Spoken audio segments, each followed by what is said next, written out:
3 4 5 पांचों बॉक्सेस बाहर रखवा फटाक से।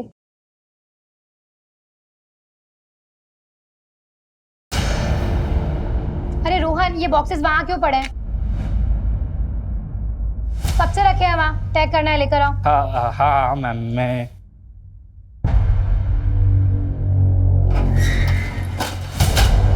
अरे रोहन, बॉस के कैबिन में क्यों लेकर जा रहे हो?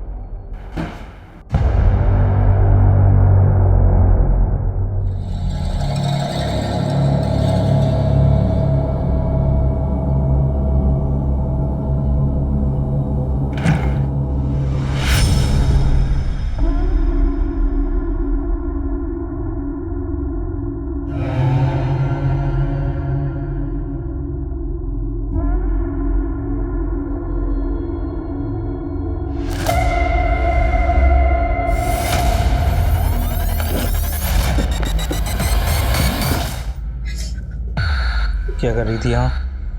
सर वो लाइट ऑफ करने आई थी। आइंदा से बिना पूछे मेरे कैबिन में मत आना। जी।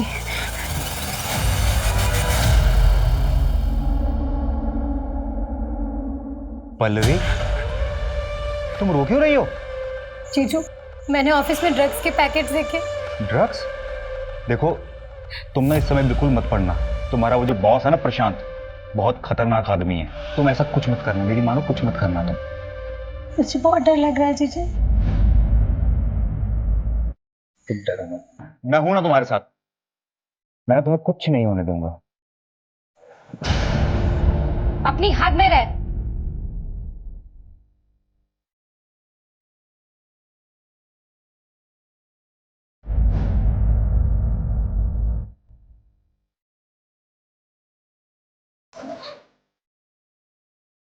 पल्लवी, ये कैसे कपड़े पहन के रखे हैं? ढंग के कपड़े नहीं पहन सकती? दीदी, मुझे समझ नहीं आता कि औरतों की ऐसी क्या मजबूरी होती है कि पति की इतनी बड़ी गलतियों को बस ऐसे ही इग्नोर कर देते हैं। ठीक है, छोटे कपड़े पहने, स्किन दिख रही है, तो मतलब ये नहीं है कि इनविटेशन मिल गया कि चाहे जब आओ और चांस मारो। अच्छा मेरी बात सुन, ये क्या कर रही है तू?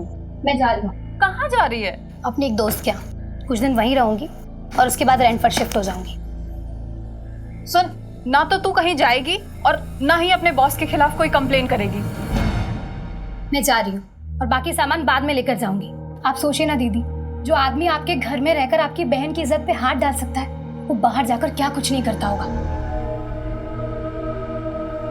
अरे मैं तुम्हें छोड़ दूं कहीं? Thank you. क्या एटीट्यूड है इस लड़की में।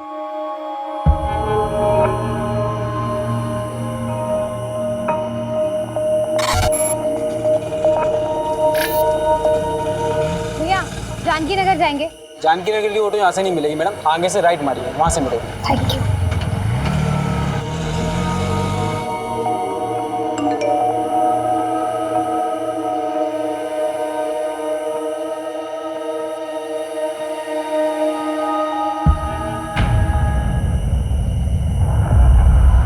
जरा सी भी आवाज निकाली ना तो जान से मार डालूंगा।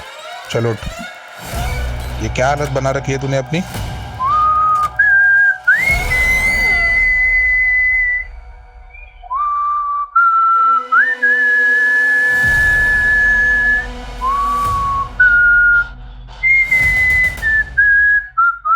क्या कर रही हो ये सब? प्लीज मुझे जाने दो, प्लीज।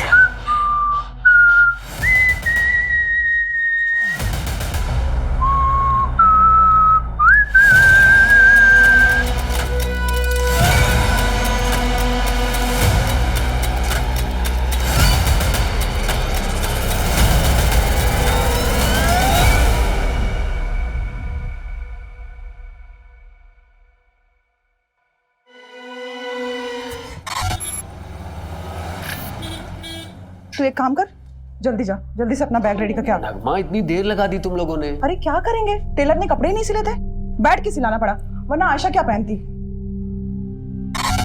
बहुत लेट हो गया। नगमा, ये फातिमा को सलामी पर दे देना।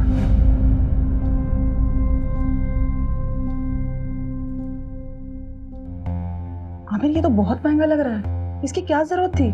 हम उनको तोहफे में बहुत सारे कपड़े दे रहे हैं ना।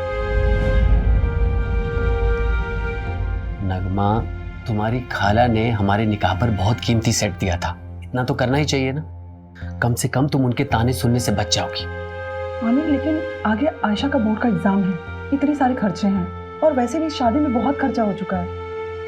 मैं मैनेज करूंगा, तुम टेंशन मत लो। उज्जैन जाना है कि नहीं जाना? चलो जल्दी करो।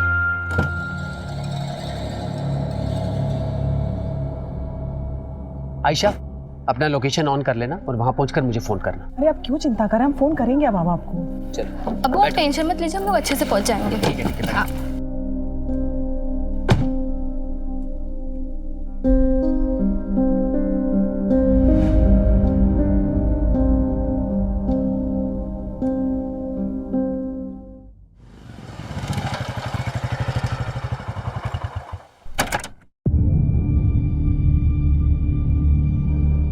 अर्जुन, कल से काम पर मत आना, आकर अपनी सैलरी ले लेना।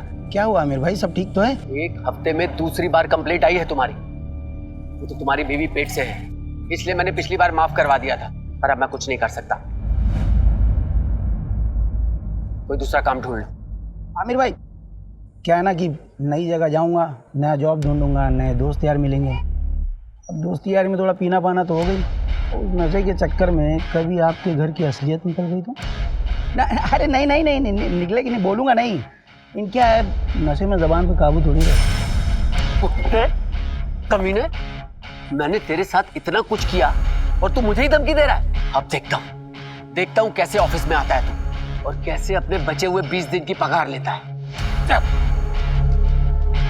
मैं भी देखता हूँ कैसे मिलेगा तो कैसे मिलेगा।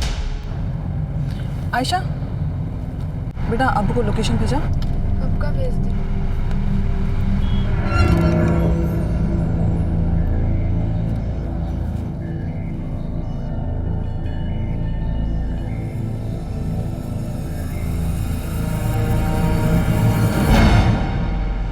Excuse me sir, payment.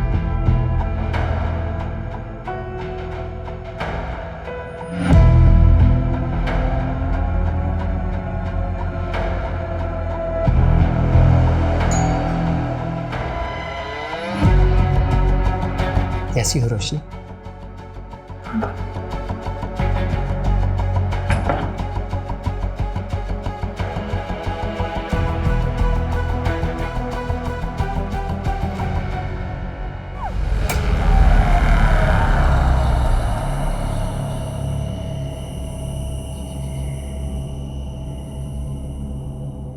अरे रोशनी, इतना लेट? हाँ, वो आज ना ऑफिस में बहुत ज्यादा काम था, इसलिए लेट हो गई। ठीक है, कल से ऑफिस मत जाना। पर और सुनो, अंदर ना मैंने मटन ला के रखा है, उसे बना दो जरा। नहीं, सॉरी ना, आगे से मैं ध्यान रखूंगी। मैं ऑफिस से हमेशा टाइम पे आ जाऊंगी। पता है तुम्हें, बॉस ने मेरी सैलरी भी बढ़ा दी है। अच्छा, मैं मटन बना के आती हूँ।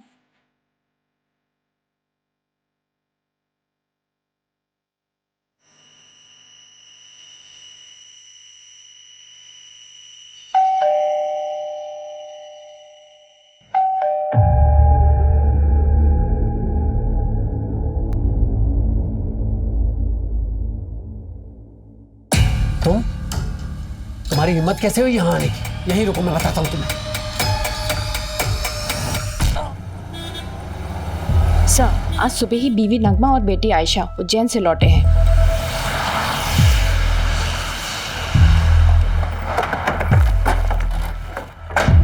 चलो साइड हटो। क्या मिला लगा रखा? चलो हटो यहाँ से। आमिर उठ जाओ, क्या हो गया आपको? उठो आमिर, प्लीज उठ जाओ, क्या हो गया? ये क्या हो गया?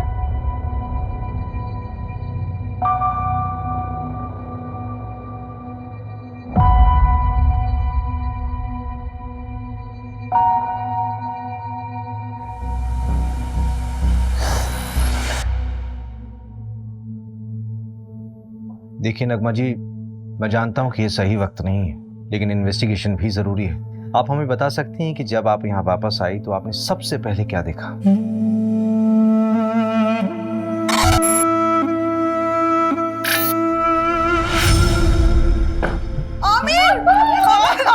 आमिर! हम जब यहाँ से गए तो सब कुछ बिल्कुल ठीक था। आमिर बहुत खुश थे। पता नहीं किसने ये सब कर दिया।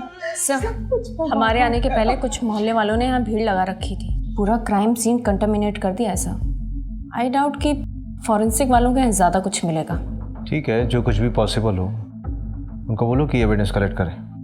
Okay sir.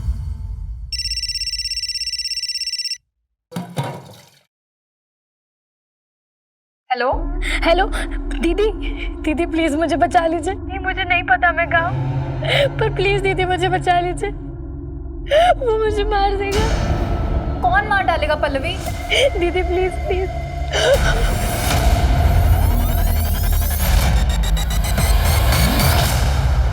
नहीं सर, हमें किसी पर कोई शक नहीं है। अच्छा, आप लोगों के उज्जैन जाने से पहले आमिर का किसी से लड़ाई झगड़ा हुआ था या फिर आपकी फैमिली में कोई इशू? आमिर बहुत अच्छे इंसान थे, उनकी किसी से कोई दुश्मनी नहीं थी। पानी लीजिए। घर से कोई सामान गायब हुआ था? हाँ, मेरा लैपटॉप गायब था और अब्बू का फोन। ठीक है, डिटेल्स दे दीजिए। अगर इसके अलावा कुछ भी याद आए तो हमें बताइएगा जरूर। अभी जा सकते हैं आप।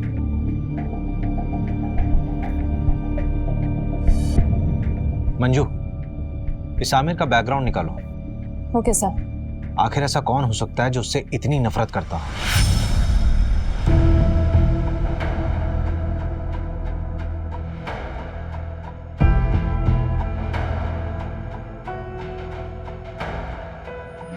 मैंने ऑफिस में ड्रग्स के पैकेट्स देखे।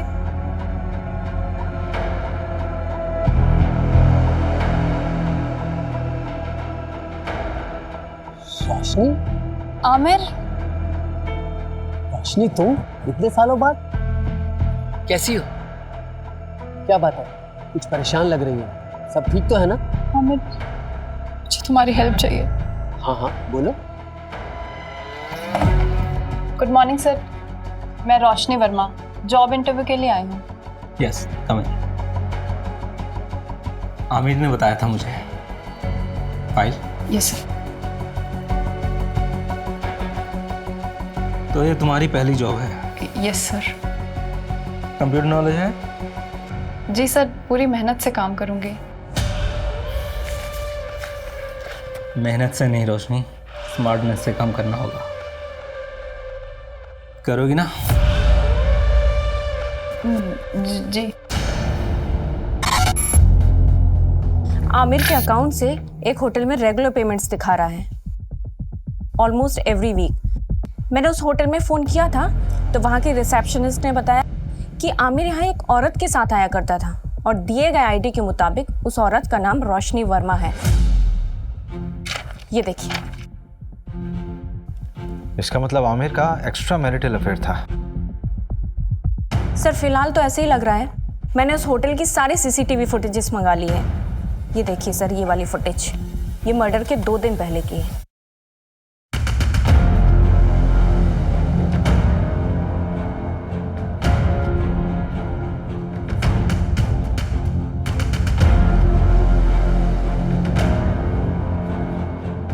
ये आदमी उसका पीछा कर रहा है। सर, इस आदमी की बॉडी लैंग्वेज बहुत डाउटफुल है। ऐसा लग रहा है जैसे ये इन पर नजर रखे हुए है। मैंने इसकी फोटो सर्कुलेट करवा दी है सर। गुड। हेलो। आमिर को उसकी बीवी ने मारा है। कौन बोल रहा है? फिर से बोलिए आप। आमिर को उसकी बीवी ने मारा है। लेकिन नगमा अपने हस्बैंड को क्यों मारेगी? हेलो। फिर से लगाओ। The number you are trying to call is currently switched off. एक ऐप है, मैं लोकेशन चेक करता हूँ। जल्दी करो। लोकेशन जहांगीराबाद है। इसका मतलब कॉलर आमिर के एरिया से ही थी। सर, नगमा को उठा ले क्या? नहीं, किसी रैंडम कॉल के बेस पे हम किसी भी विक्टिम की वाइफ को नहीं उठा सकते। हो सकता है हत्यारे ने हमें भटकाने के लिए खुद कॉल किया हो या किसी से करवाया हो। इस नंबर को ट्रेस करो। Okay sir. मर्डर से 2 दिन पहले नगमा के सारी मूवमेंट को ट्रैक करो। उसके उज्जैन वाली शादी, उसका आना जाना, सब कुछ।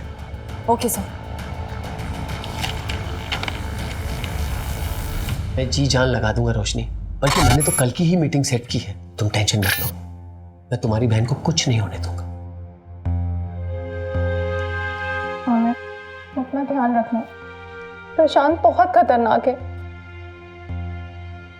तुम मेरी फिक्र मत करो रोशनी।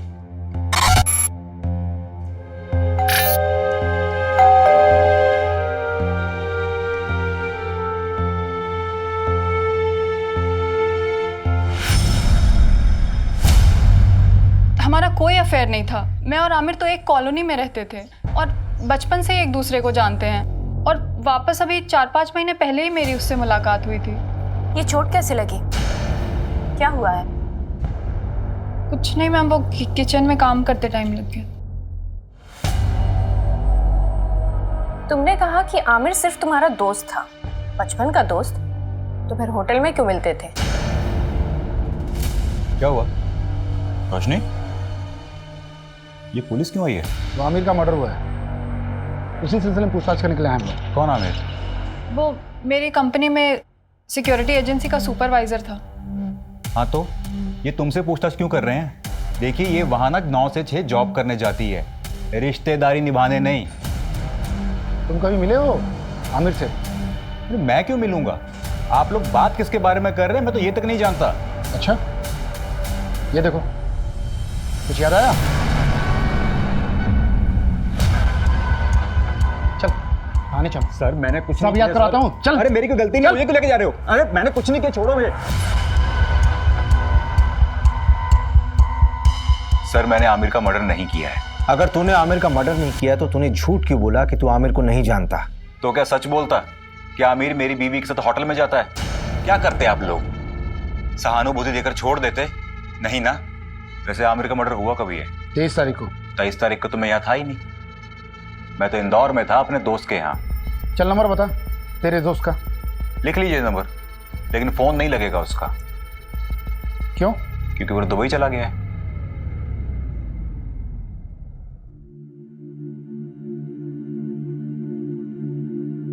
मास्टर जी, इस बार फिटिंग बहुत अच्छी बनाना, हम शादी में जा रहे हैं। भाभी जी हाथ ऊपर करिए। काफी पतले हो गए। मास्टर जी आप भी ना। मास्टर जी, इस काम के लिए कोई औरत नहीं मिलती आपको? आजकल फीमेल टेलर मिलती कहाँ है? इतने समय से हम कपड़े सिला रहे हैं, लेकिन हमारे मास्टर जी का हाथ कोई पकड़ नहीं सकता। हाँ हाँ, वो तो मैं देख ही रहा हूँ। आपका काम हो गया हो तो अपना सामान उठाओ और निकलो यहाँ से। बोलने से पहले कुछ तो सोचा करो।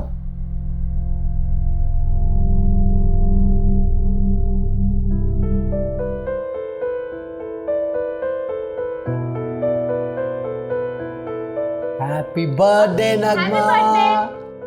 अभी तक नाराज हो नगमा? प्लीज मुझे माफ कर दो।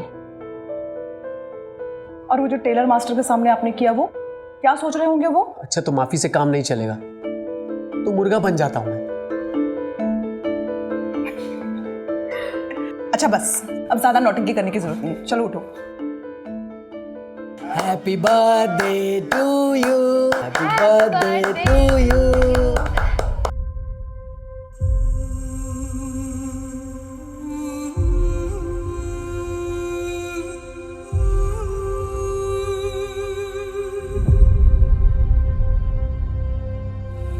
सर इनिशियल रिपोर्ट आ गई है।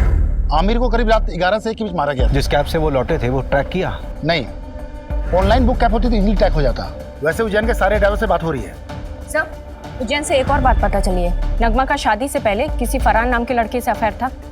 तो शादी से पहले था ना? नहीं सर, अभी भी है। नगमा जिस शादी के लिए उज्जैन गई थी ना, वहां से 2-3 घंटों के लिए गायब थी, उसी फरहान से मिलने के लिए। फरहान? नगमा 2.5 लाख है, बाकी अगर और जरूरत पड़े तो बता देना। Thank you Farhan. लेकिन नगमा हम कब तक ऐसे चुप चुप के मिलते रहेंगे? थोड़ा वक्त दो मुझे फरहान। वैसे भी आयशा की जिम्मेदारी है मुझ पर। एक बार मैं आयशा का सब कुछ ठीक कर लूं, फिर देखेंगे। और वैसे भी मैं किसी को दुखी नहीं करना चाहती।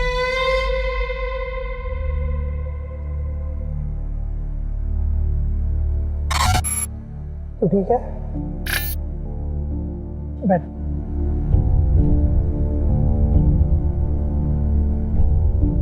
आयशा, मैं क्या कह रहा था कि हमें ना आंटी से बात कर लेनी चाहिए। देख, अभी अब्बू तो नहीं रहे ना, और मेरे घर वाले भी उंगली उठाएंगे, तो उससे पहले हमें शादी कर लेनी चाहिए ना। तुम क्या बात कर रहे हो सूरज? पहले कब्र के फूल को तो सूख जाने दो। आयशा, मेरा वो मतलब नहीं था। पुलिस? अम्मी, अम्मी फिर से पुलिस वाले क्या करने आए यहाँ? ये तलाशी ले रहा है। उस दिन पे जाए तो उन्हें कुछ नहीं मिला था, आज क्या मिलेगा नया उन्हें? रवि, हाँ पोस्टमार्टम और फोरेंसिक रिपोर्ट देना। ये लीजिए। सबसे पहले आमिर के सर पर वार किया गया किसी हैवी ऑब्जेक्ट से। उसके बाद 12 बार चाकू से स्टैब किया गया उसे। और दरवाजे पर कोई फोर्स एंट्री के निशान भी नहीं थे। इसका मतलब यह है कि आमिर ने दरवाजा खुद खोला था। यह कांड किसी एक का नहीं बल्कि 2 लोगों का किया हुआ है। किलर के साथ कोई और भी था। सर, लेकिन आपको ये क्यों लगता है कि वो 2 लोग थे? ये रिपोर्ट देखो मंजू, इसमें साफ दिख रहा है कि आमिर की मौत सर पे चोट लगने से और उसके शरीर में चाकू मारने से हुई, राइट? हाँ। लेकिन इन दोनों ही चोटों का फोर्स और इम्पैक्ट बिल्कुल अलग है। देखो,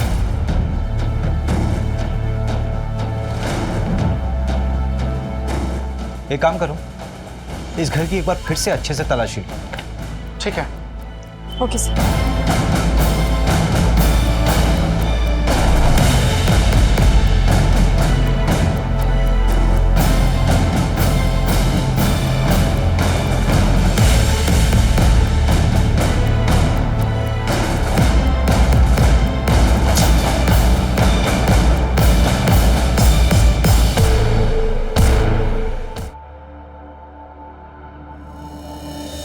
मैंने कुछ नहीं किया, आप मेरी बात तो सुनो।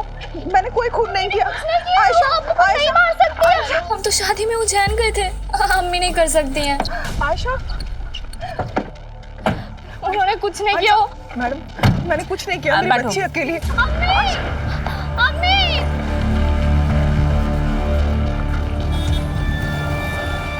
सर, ये नगमा तो अभी तक कुछ काम का बोली ही नहीं है। बोलेगी। एक बार चाकू की फोरेंसिक रिपोर्ट तो आने दो। आखिर ये चाकू उसी के घर से बरामद हुआ था ना, उसी की अलमारी से। Yes sir. रवि भाई, तुम कहाँ बिजी हो? ये फाइल आमिर के घर से मिली थी, वही पढ़ रहा था। इसमें एक एफआईआर कॉपी है। 4 महीने पहले रोशनी ने न्यू मार्ग थाने में एक एफआईआर दर्ज करवाई थी अपनी सगी बहन के किडनैपिंग। किडनैपिंग? स्ट्रेंज। इसका मतलब है रोशनी 2 विक्टिम से जुड़ी हुई। एक तो उसकी खुद की बहन जो 4 महीने से लापता है, और एक दूसरा आमिर। लेकिन सबसे बड़ा सवाल ये उठ रहा है रवि कि ये फाइल आमिर के पास क्या कर रही थी? अजीब तो है।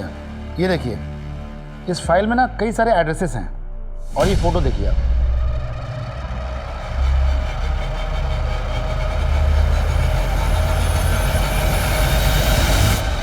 रवि, कहीं उस कॉलर के बोलने पे हम बहुत अलग तो नहीं जा रहे? हम नगमा से पूछताछ कर रहे हैं और मालूम चले कि केस कुछ और ही। एक काम करो, रोशनी को थाने बुलाओ। और सर, एक गार्ड के बारे में पता चला है, उसका नाम अर्जुन है। वो आमिर के अंडर काम करता है। उसका आमिर से झगड़ा भी हुआ था। मैंने कांस्टेबल सिन्हा को बोल दिया उसे उठाने को।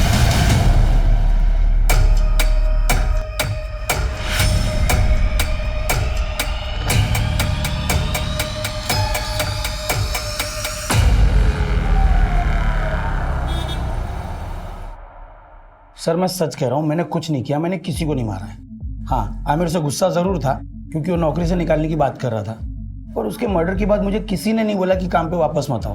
हाँ, मेरा फायदा जरूर हुआ है, पर मैंने किसी को नहीं मारा है सर। ये तो तोते की तरह खुद ही सब कुछ बोल रहा है।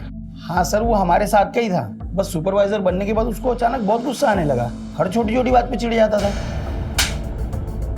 तेरे मुझसे ही पहली बार सुन रहा हूँ कि आमिर को गुस्सा आता था। हाँ सर, आप चाहे तो वो आयशा के बॉयफ्रेंड सूरज, हाँ सूरज से भी पूछ सकते हैं।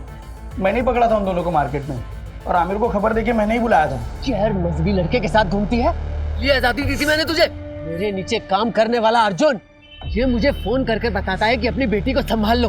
क्या इज्जत रह गई? सर हम शादी करना चाहते हैं सर। मैं प्यार करता हूँ इसमें सर। आज के बाद इसके साथ नजर आया ना तो जान से मार दूंगा तुझे। सर प्लीज से।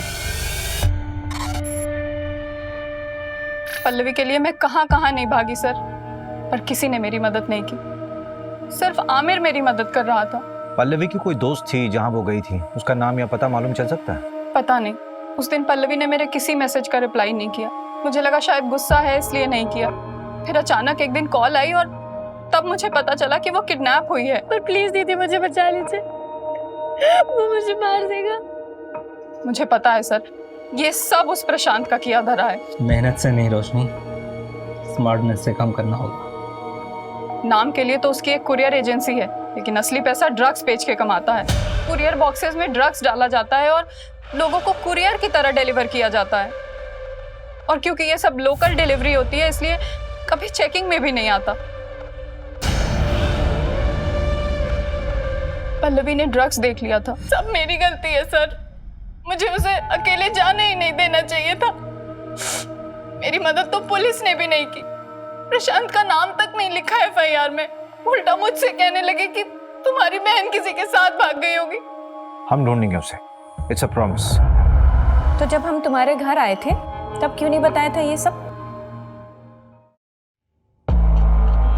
आमिर, ये देखो, किसी बैंक का अकाउंट नंबर है, SRV बैंक। रोशनी, ये स्विट्जरलैंड का बैंक है। एक मिनट, ये डायरी जहां से उठाई है वहीं रख दो।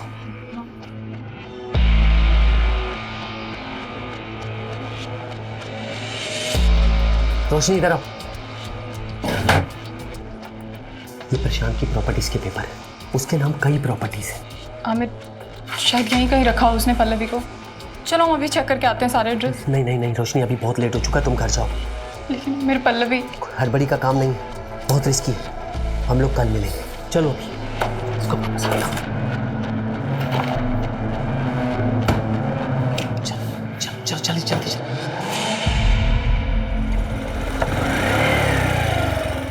रोशनी, मैंने 3 प्रॉपर्टीज देखी हैं जो काफी टाइम से खाली पड़ी है। उनमें से एक ही है। चलो पहले ये चेक कर लेते हैं।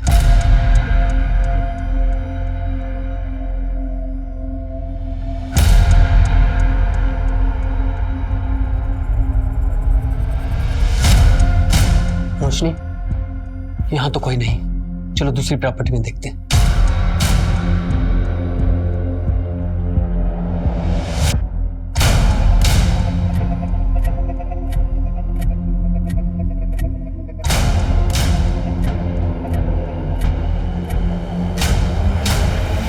रोशनी, ये जगह सेफ नहीं है। बाकी के एड्रेस मैं कल खुद आके चेक करूंगा, तुम मत आना। अब चलो।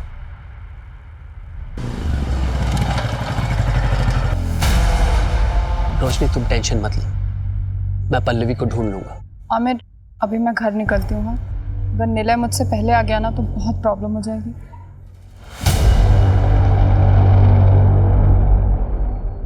मैं बहुत डर गई थी, शायद प्रशांत को सब पता चल गया था और पल्लवी तो अभी भी उसके कब्जे में है। आमिर को भी उसने मरवा दिया। सब मेरी वजह से हुआ है। वो प्रशांत कुछ भी कर सकता है। पता नहीं अब पल्लवी मुझे कभी मिलेगी भी या नहीं। आमिर के अलावा तो किसी को नहीं पड़ी थी उसे ढूंढने की। हम ढूंढेंगे उसे, इट्स अ प्रॉमिस। आप चिंता मत कीजिए, आप जाइए, पल्लवी को ढूंढना हमारी जिम्मेदारी है।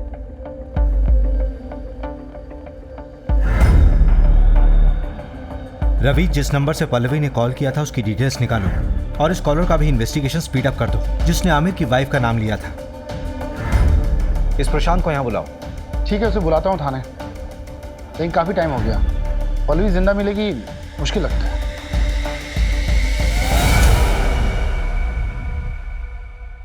और इंस्पेक्टर साहब, बीवी बच्चे कैसे हैं आपके? बहुत अच्छे। अच्छे रहे तो कितना अच्छा है ना? धमकी दे रहा? अरे नहीं नहीं नहीं इंस्पेक्टर साहब, ऐसा आप कैसे कर सकता हूँ? आप बताइए क्या सेवा कर सकता हूँ आपकी? आमिर को जानता है? हाँ, हमारे यहाँ की सिक्योरिटी का सुपरवाइजर था, लेकिन सुना है बहुत बुरी तरह से मर्डर हुआ है उसका। किसने किया है? पल्लवी को जानता है? जी हाँ, हमारे यहाँ काम करती थी, डेटा एंट्री ऑपरेटर का। फिर अचानक उसने जॉब छोड़ दी। उसने मारा आमिर को। ज़्यादा स्मार्ट बनने की ज़रूरत नहीं है, सीधे सीधे बता कि तुझे कब पता चला कि आमिर तुझे इन्वेस्टिगेट कर रहा था। आमिर के लिए मैं भगवान था, वो मुझे इन्वेस्टिगेट क्यों करेगा? ऐसा कौन सा भगवान वाला काम किया आपने? उसकी बेटी का अबॉर्शन करवाना था, उसके लिए पैसे और सीक्रेट डॉक्टर का नंबर मैंने ही दिया था। डॉक्टर का कांटेक्ट नंबर? हाँ बिल्कुल, आप भी जाइए, आपकी भी प्रॉब्लम है ना, वो भी सॉल्व कर देगा वो। ज्यादा बकवास नहीं। हाँ, लेडीज हैं आप, और हम लेडीज की इज्जत करते हैं, इसीलिए एक गुस्ताखी माफ कर देते हैं, वरना क्या? और क्या करेगा? मंजू मंजू मंजू,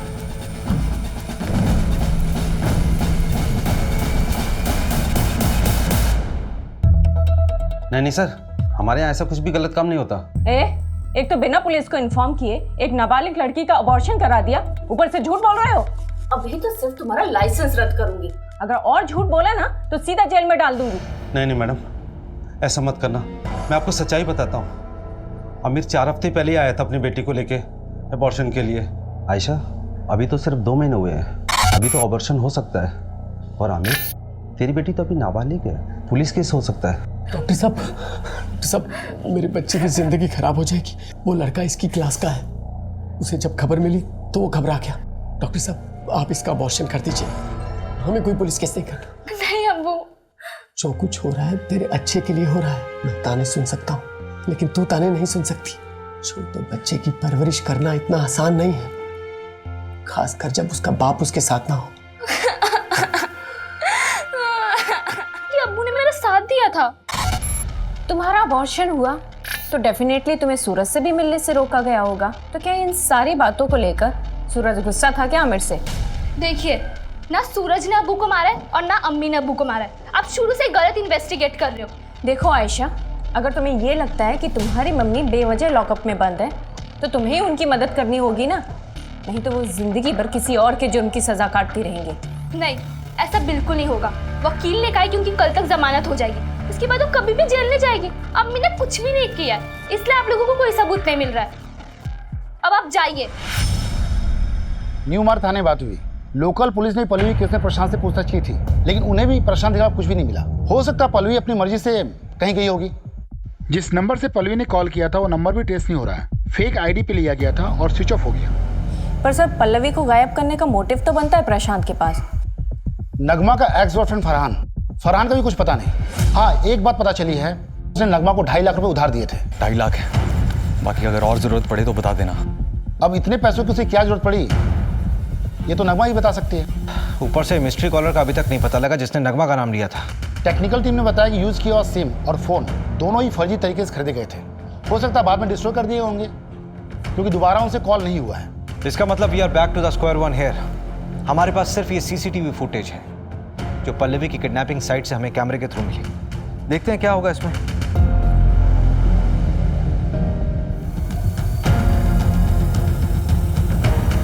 इन दोनों ऑटो वालों से भी न्यू मार्ग पुलिस ने बात की थी।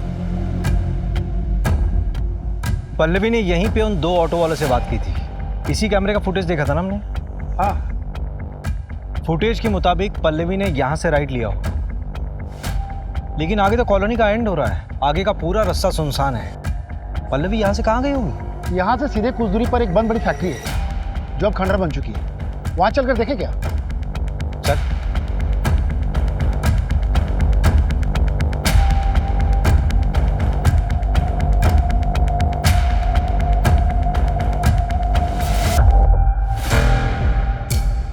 जीन्स से बांधा गया था, मेकअप का सामान।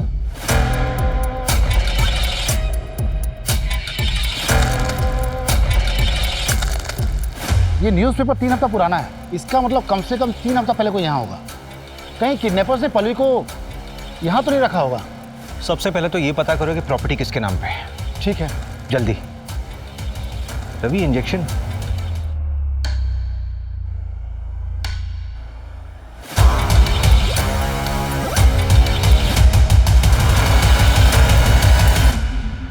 सर, इनकी बेल हो गई।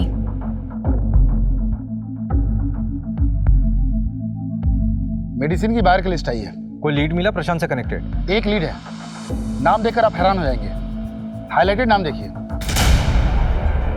ये आमिर इंजेक्शन खरीदता था? हाँ सर, हो सकता है कि ये प्रशांत ने मंगवाया हो।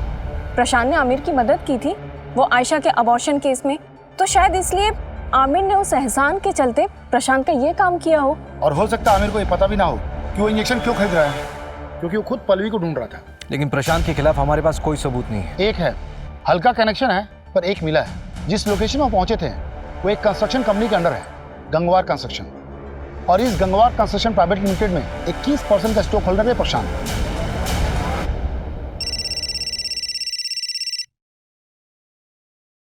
हेलो, गाड़ी में बैठो।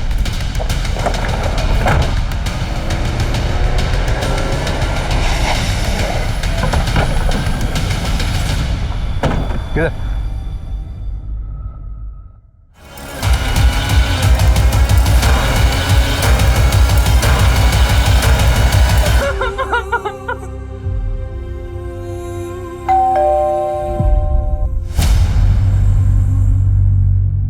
आप लोग फिर से? इस बार तुम्हें बेल नहीं होने वाली। चाकू की फोरेंसिक रिपोर्ट आ गई है, तुम्हारे फिंगरप्रिंट्स मैच हुए हैं। फोरेंसिक रिपोर्ट के मुताबिक इस चाकू में जो खून मिला है उस खून में हीमोग्लोबिन लेवल कम है और ब्लड क्लॉट थोड़ा ज्यादा। तो ये जो खून इस चाकू में मिला है वो विक्टिम के मर्डर के कम से कम 24 से 48 घंटे बाद का है। मतलब पोस्टमार्टम के बाद का ब्लड है। आमिर को उसकी बीवी ने मारा है।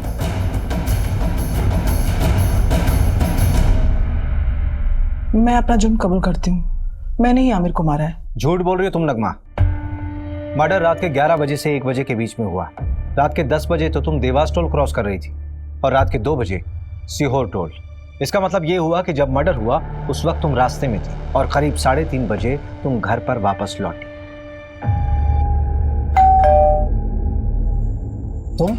तुम्हारी हिम्मत कैसे हुई यहाँ आने की? रुको, मैं तुम्हें अभी देखता हूँ।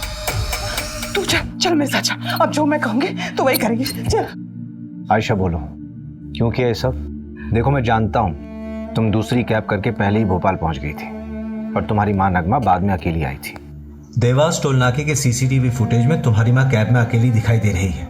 इसके आगे जाकर हमने इन्वेस्टिगेट किया तो पता चला कि मर्डर के समय तुम्हारी माँ घर पर थी ही नहीं। सबूत हैं हमारे पास। सर प्लीज, मैं आपके आगे हाथ जोड़ती हूँ, इसको छोड़ दीजिए। इसकी सजा मुझे दे दीजिए। ये अभी बहुत छोटी है, इसकी पूरी जिंदगी बर्बाद हो जाएगी। आयशा मैं तुमसे पूछ रहा हूँ, बोलो क्यों किया तुमने ऐसा? नगमा तो तुम दोनों को भगाने वाली थी, फिर क्यों? बोलो आयशा। क्योंकि मैं नहीं भाग पा रही थी। कैसे चली जाती मैं? कैसे भूलती है सब कुछ? वो मेरा रेप करता था, मेरा खुद का बाप। जो अबॉर्शन करवाया था वो सूरज का बच्चा नहीं, वो कमीना आमिर का था। तुम्हारी अम्मी ने पैसों का इंतजाम किया था तो फिर क्यों नहीं चली गई? नहीं जाना था मुझे, नहीं भागना था। जब तक मैं उस कमीने को सजा नहीं दिला देती मैं नहीं भूल पाती है सब कुछ। लेकिन अब मैं भूल सकती हूँ, चैन से जी सकती हूँ, सूरज के साथ या फिर इस जेल में, पर जी सकती हूँ। पल्लवी का किडनैप भी आमिर ने किया होगा, उसी ने उसका रेप और मर्डर किया होगा। पोस्टमार्टम के मुताबिक जिस वक्त पल्लवी का मर्डर हुआ उस वक्त प्रशांत मुंबई में था।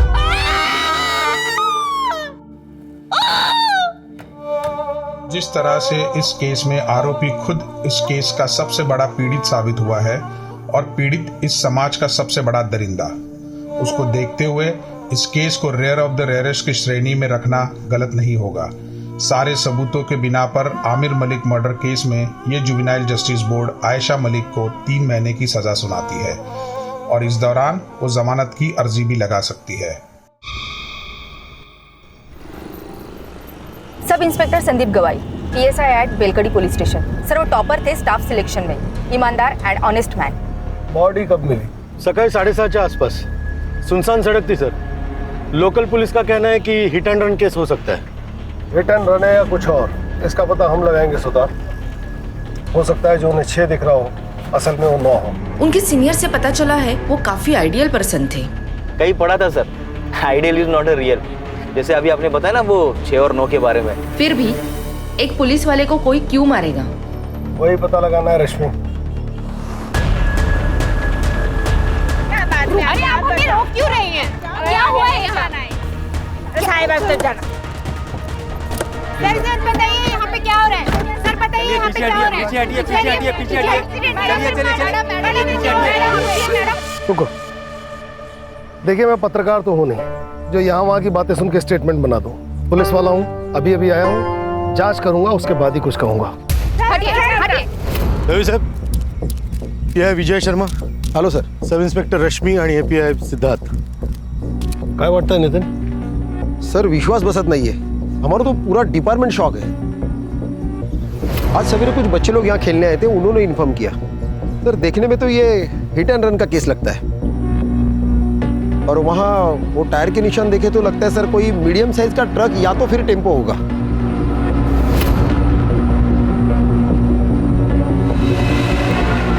ये हिट एंड रन नहीं, मर्डर है. हिट एंड रन के केस में बॉडी पे अक्सर ऐसे टायर के मार्क्स नहीं होते. हिट एंड रन के केस में अक्सर बॉडी पार्ट जैसे ब्रेन, हार्ट, रीढ़ की हड्डी ये डैमेज होता है. इसे किसी ने यहाँ लिटाया है और उसके बाद इस पे ट्रक चलाया है. सर बहुत ही बहरे में से मारा है. ठीक से चेक करो इसे. रश्मि, इस केस से जुड़े सारे डिटेल्स चाहिए और संदीप के पर्सनल डिटेल्स भी. जलगांव के बेलकड़ी गांव पुलिस चौकी के PSI संदीप गवई की बेरहमी से मौत हो चुकी है. सड़क से मिली. पुलिस वाले को कौन मार सकता है?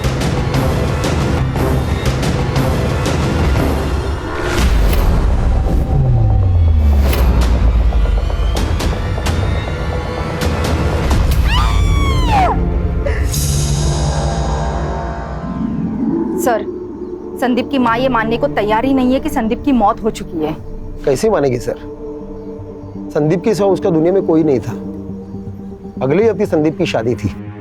नितिन सर, शादी में सिर्फ लड्डू खाने मत आना. 2 दिन पहले सब काम करने के लिए आना है. हो काकू, पक्का आऊंगा, नक्की. काकू बोल के मस्का मत लगाओ. आना है मतलब आना है. ये देखो, मेरा बेटा आ गया. आप लोग नहीं आएंगे ना तो ये शादी के फेरे भी नहीं लेगा. तू यहाँ भी शुरू हो गई. अरे नितिन सर, सॉरी आप प्लीज, तू चल घरी. अरे मी नाही बोलत होते. नितीन सर हळदीला पण यायचं. अरे मला सांगू दे, असं काय करतो तू? संदीप ऐसे किसी केस में इन्वेस्टिगेशन कर रहा था जिसमें उसकी जान को खतरा हो? नहीं सर, पर हाँ वो प्राइवेटली कुछ ढूंढ रहा था. उसके बारे में मुझे कुछ नहीं पता. हाँ सर, 3 महीने पहले सर का यहाँ पोस्टिंग हुआ था, तब से मैं उनके साथ हूँ. लेकिन मुझे भी पता नहीं चला कि वो आखिर ढूंढ क्या रहे हैं. नितिन, तुम्हारे हिसाब से संदीप ऑनेस्ट, स्ट्रिक्ट और उसूलों वाला इंसान था. फिर ये लुका छिपी क्यों? ऐसा कौन सा केस था जो उसने तुम्हें बताना भी जरूरी नहीं समझा? सर, कल शाम 7:30 बजे प्रिया साठे नाम के किसी लड़के ने संदीप को कॉल किया था. मैंने कॉल लॉग चेक किए तो पता चला कि पिछले 4 दिनों से उनकी कंटिन्यूअसली बातें चल रही थी. संदीप के फोन की पूरी CDR मुझे चाहिए. जी सर. कौन है प्रिया साठे, जानते हो? हाँ सर, उन दोनों के बीच कुछ तो था, पर क्या था वो मुझे पता नहीं. उस दिन मैंने उसे पहली बार देखा था. प्रिया, थांबे, गाड़ी थांबो.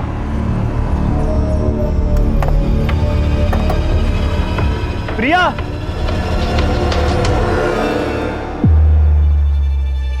मैंने सर से पूछा कि वो लड़की कौन थी. तभी उन्होंने मुझे बताया कि वो उनके कॉलेज की पुरानी फ्रेंड थी. लेकिन दूसरी बार जब मैं ड्यूटी खत्म करके घर जा रहा था, 2 लोग अकेले सुनसान जगह पे हाथ पकड़ के बैठे रहेंगे तो इसका क्या मतलब हो सकता है सर? बाद में मुझे पता चला कि प्रिया शादीशुदा है. 1 साल पहले ही उसकी शादी हो चुकी है. मैंने उन्हें बहुत समझाने की कोशिश की, पर आखिर में जूनियर हूं सर, मेरी कौन सुनेगा?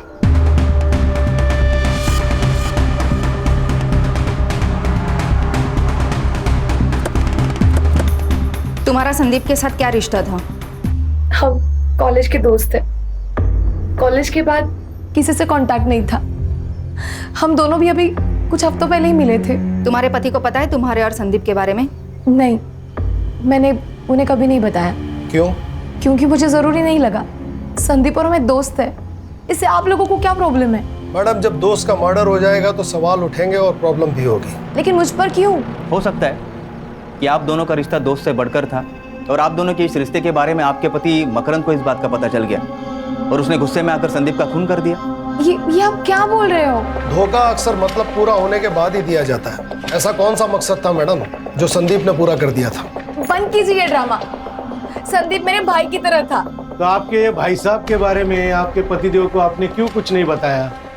क्यों सब छुपा के रखा? मुझे काहीतरी होतच ना। ऐसा कुछ नहीं है, मकरंद से मैं प्यार करती हूँ और हम दोनों खुश हैं। करता क्या है ये मकरंद? जी, उनका दाल चावल का होलसेल का बिजनेस है और उसी सिलसिले में उनका जलगांव जाना होता है। मोबाइल नंबर दीजिए उनका। सर, मुझे तो लव ट्रायंगल की बू आ रही है।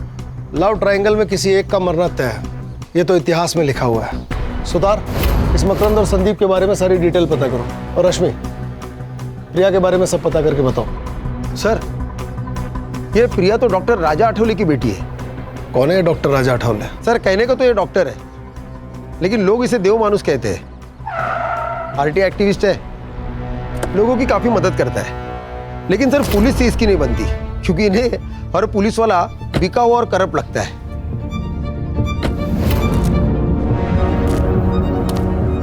अरे राजा साहब, आप क्या हुआ? क्या हुआ तुम्हें नहीं पता? जब जनता का सेवक ही जनता की सेवा ना करे तो मुझे तो आना ही पड़ेगा ना। ये मंजरी है, इसके पुरखों की जमीन को एक लोकल गुंडा हड़पना चाहता है। इसने कंप्लेंट दी पर तुम लोगों ने कोई एक्शन नहीं लिया। दरअसल राजा साहब, वो हुआ ये कि क्या क्या वो क्या मतलब? ये विधवा है तो इसकी कंप्लेंट को तुम सीरियसली नहीं लोगे? ये मत समझना कि अकेली है, इसका भाई अभी जिंदा है, राजा अठावले। और सुनो, अगर कल तक उस रघु का तुमने कोई बंदोबस्त नहीं किया ना, तो परसों बिना बताए अपना रेजिग्नेशन डाल देना।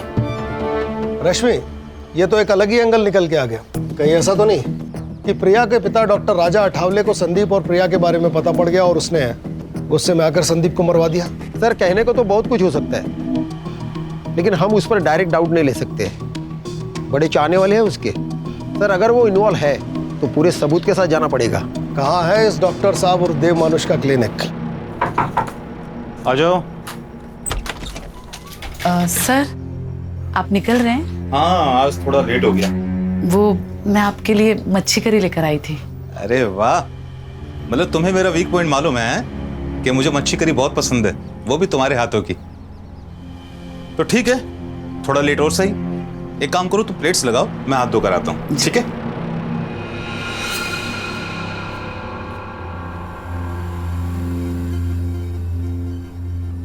अरे वाह, खुशबू तो बहुत अच्छी आ रही है।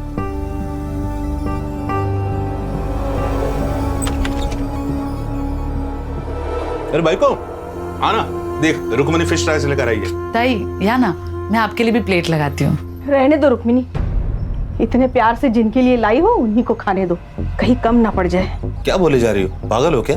आप क्यों भूल जाते हैं कि आपका एक घर है, बीवी है, परिवार है जो आपके लिए वेट कर रहा है, पर आप हमारी परवाह किए बगैर यहाँ एक पराई औरत के साथ खाना खा रहे हैं। सर, मैं आती हूँ।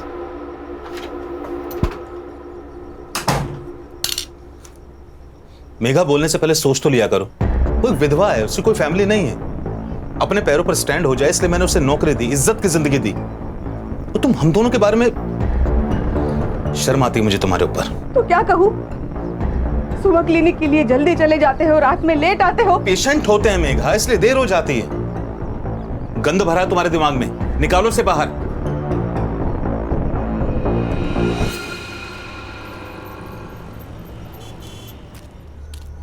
संदीप, संदीप! अरे ताई, तुम्ही इथे? क्या हुआ? तांबे भाऊ, आपके सर आज भी टिफिन भूल के आए हैं। मैं उनकी पसंदीदा भिंडी बनाई थी, वो लेके आई हूँ। कहाँ है संदीप? वो ताई, वो अभी पेट्रोलिंग के लिए गए। तो एक काम करो तांबे भाऊ, उसको फोन करके बुला लो। मैं तब तक खाना लगाती हूँ। फोन नहीं लग रहा काकी, आप खाना रख दीजिए, मैं उसे बता दूंगा। फोन नहीं लग रहा है? ठीक है बड़े साहब, आप ना उसे याद से खाना खाने के लिए बोल देना, भूल जाएगा नहीं तो। तांबे भाऊ, खीर खाई हा? सर, आपने झूठ क्यों बोला? उन पर क्या बीत रही है इसका अंदाजा हम नहीं लगा सकते। कभी कभी दिल से भी सोचना पड़ता है। सर, संदीप के पहले और कुछ अभी के केसेस देख रहा था, देखिए क्या आता है। देव मानुस ने मेरा बलात्कार किया है। किसने की है कंप्लेंट? सर, वो तो मालूम नहीं, क्योंकि ये कंप्लेंट शिकायत पेटी में पड़ी थी। लेकिन जिस औरत ने यह कंप्लेंट की वो सामने आई ही नहीं। संदीप सर ही इस केस का इन्वेस्टिगेशन कर रहे थे। राजा साहब को छोड़ दो। अरे उन्होंने कुछ नहीं किया। क्या कहा? किसी ने मेरे खिलाफ रेप की कंप्लेंट की? हाँ। अच्छा एक काम कीजिए, जिसने कंप्लेंट की है उसको यहाँ पुलिस स्टेशन में अभी बुलाइए। सच का सच और झूठ का झूठ सब क्लियर हो जाएगा। देखिए हम उसे यहाँ नहीं बुला सकते। सर बाहर बहुत सारी औरतें आई है, नारे लगा रही है, धमकी दे रही है, इन्हें छोड़ने के लिए कह रही है। सर मुझे डर लग रहा है कहीं वो औरतें अंदर ना आ जाए। छोड़ो छोड़ो, राजा साहब को छोड़ दो, उन्होंने कुछ नहीं किया है। ऑफिसर, मेरे पति को सब लोग देव मानुस कहते हैं और आप उन्हीं पर गलत इल्जाम लगा रहे हैं। देखिए मैं सिर्फ अपना काम कर रहा हूँ। इनके खिलाफ कंप्लेन आई है तो इंक्वायरी के लिए इन्हें यहाँ बुलाना पड़ा। इंस्पेक्टर साहब बिल्कुल सही कह रहे हैं। तुम सभी लोग बाहर जाओ, चलो बाहर जाओ, चलो। इंस्पेक्टर साहब पूछिए, आपको जो कुछ पूछना है। पूछताछ हुई पर कुछ हाथ नहीं लगा। जिस लड़के ने कंप्लेंट की थी वो सामने आई ही नहीं। और फिर केस बंद हो गया। क्या करें सर, इस शहर के आधे लोग डर की वजह से कंप्लेंट ही नहीं करते। ये भी तो हो सकता है कि तुम जैसे डर कह रहे हो हालात वही हो। लेकिन सर ये भी तो हो सकता है कि वो कंप्लेंट ही झूठी हो। मेरा मतलब है हर अच्छा काम करने वाले आदमी के दुश्मन भी बहुत सारे होंगे। और सर आजकल तो हर कोई लड़की ये कहती है कि मेरा रेप हुआ है। क्या बात कर रहे हो सिद्धार्थ? कोई लड़की ऐसा झूठ नहीं बोल सकती, उसके लिए बहुत बड़ी बात है। रश्मि मैडम, फेक एलिगेशंस के कितने केस आते हैं हमारे पास, और इन लड़कियों की फेक एलिगेशंस की वजह से कितने ही लड़कों की जिंदगी बर्बाद होते हुए देखी मैंने अपनी आंखों से। इसका मतलब है हर लड़की झूठी है? मैंने ये तो नहीं कहा ना, मैंने तो बस इतना कहा कि हर लड़की सच्ची नहीं होती। बस देखो तुम ज्यादा बस साला हर जगह शुरू हो जाते हो। जब से इंक्वायरी शुरू हुई है तब से इस देव मानुस का नाम दूसरी बार आया। इसकी और इसके फैमिली की पूरी कुंडली चाहिए मुझे। Yes sir. ये लो। वाओ, कैसे लगे? बहुत खूबसूरत है बाबा। अभी कहाँ खूबसूरत, ये दिखाओ। खूबसूरत तो अब लगेंगे बेटा। अच्छा बताओ कॉलेज कैसा चल रहा है तुम्हारा? कॉलेज? आई को क्या हुआ? आई क्या हुआ तुझे? तू ऐसे गुस्सा होकर क्यों आ गई आई? अरे कुछ नहीं हुआ, ये तेरी आई मुझसे गुस्सा। क्या है ना, उसे लगता है कि मैं तुझे टाइम नहीं दे पाता। आई ये सब बाबा अपने लिए ही तो करते हैं ना, सब इन्हें देव मानुस बोलते हैं, पर मेरे लिए तो मेरे बाबा एकदम सुपर हीरो जैसे हैं। सुनामेगा? शाबाश। तुझे कॉलेज के लिए लेट नहीं हो रहा है? ओह हाँ, मैं बैग लेकर आई। हाँ ठीक है बेटा, जल्दी आना, मैं तुम्हें ड्रॉप कर दूंगा ना। वो चले जाएगी। आई मैं ना आते आते दीदी के घर होते हुए आऊंगी। बाय। चलो बाबा चलो। हाँ चलो चलो आओ। चलो मेगा, शाम को मिलता हूँ। देख तू अच्छे से पढ़ाई करेगी ना, मैं तेरा एडमिशन मुंबई के सेंट मेरी कॉलेज में कराऊंगी। फिर तू मुंबई में रहेगी और वहीं से पढ़ाई करेगी। अरे दीदी, लेकिन उसके लिए तो कितने सारे पैसे चाहिए ना, हम कहाँ से लेंगे इतने सारे पैसे? तू उसकी चिंता मत कर, मैं मैनेज कर लूंगी। बस तू पढ़ाई पे ध्यान देना। और चाहिए? नहीं दीदी बस हो गया।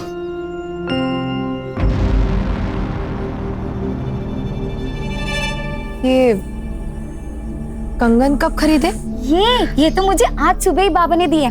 कितने खूबसूरत है ना। निकाल कर फेंक दे।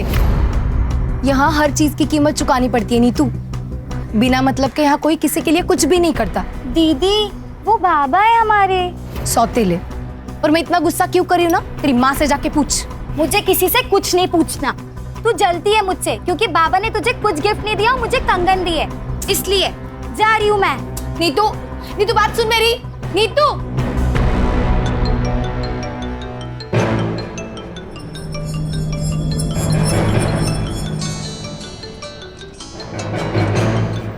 हेलो।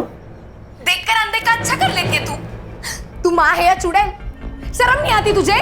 प्रिया तुम शांत हो जा। कैसे शांत रहूं आई? पहले बालिया, अब ये कंगन, ये सब किस और जा रहा है ना, सब समझ रही हूँ मैं। देख तू चुप बैठ। चुप रहकर ही तो सब कुछ सह लिया, लेकिन नीतू ये नहीं सहेगी। अब तो समझ आई, बचा ली अपनी बेटी को।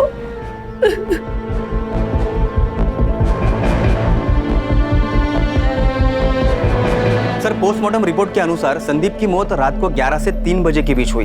एक्सीडेंट? नहीं सर आपने बिल्कुल ठीक कहा था। यहाँ सर के पीछे वार किया गया था सर, और सर बेहोशी की हालत में उसके ऊपर ट्रक चलाया गया।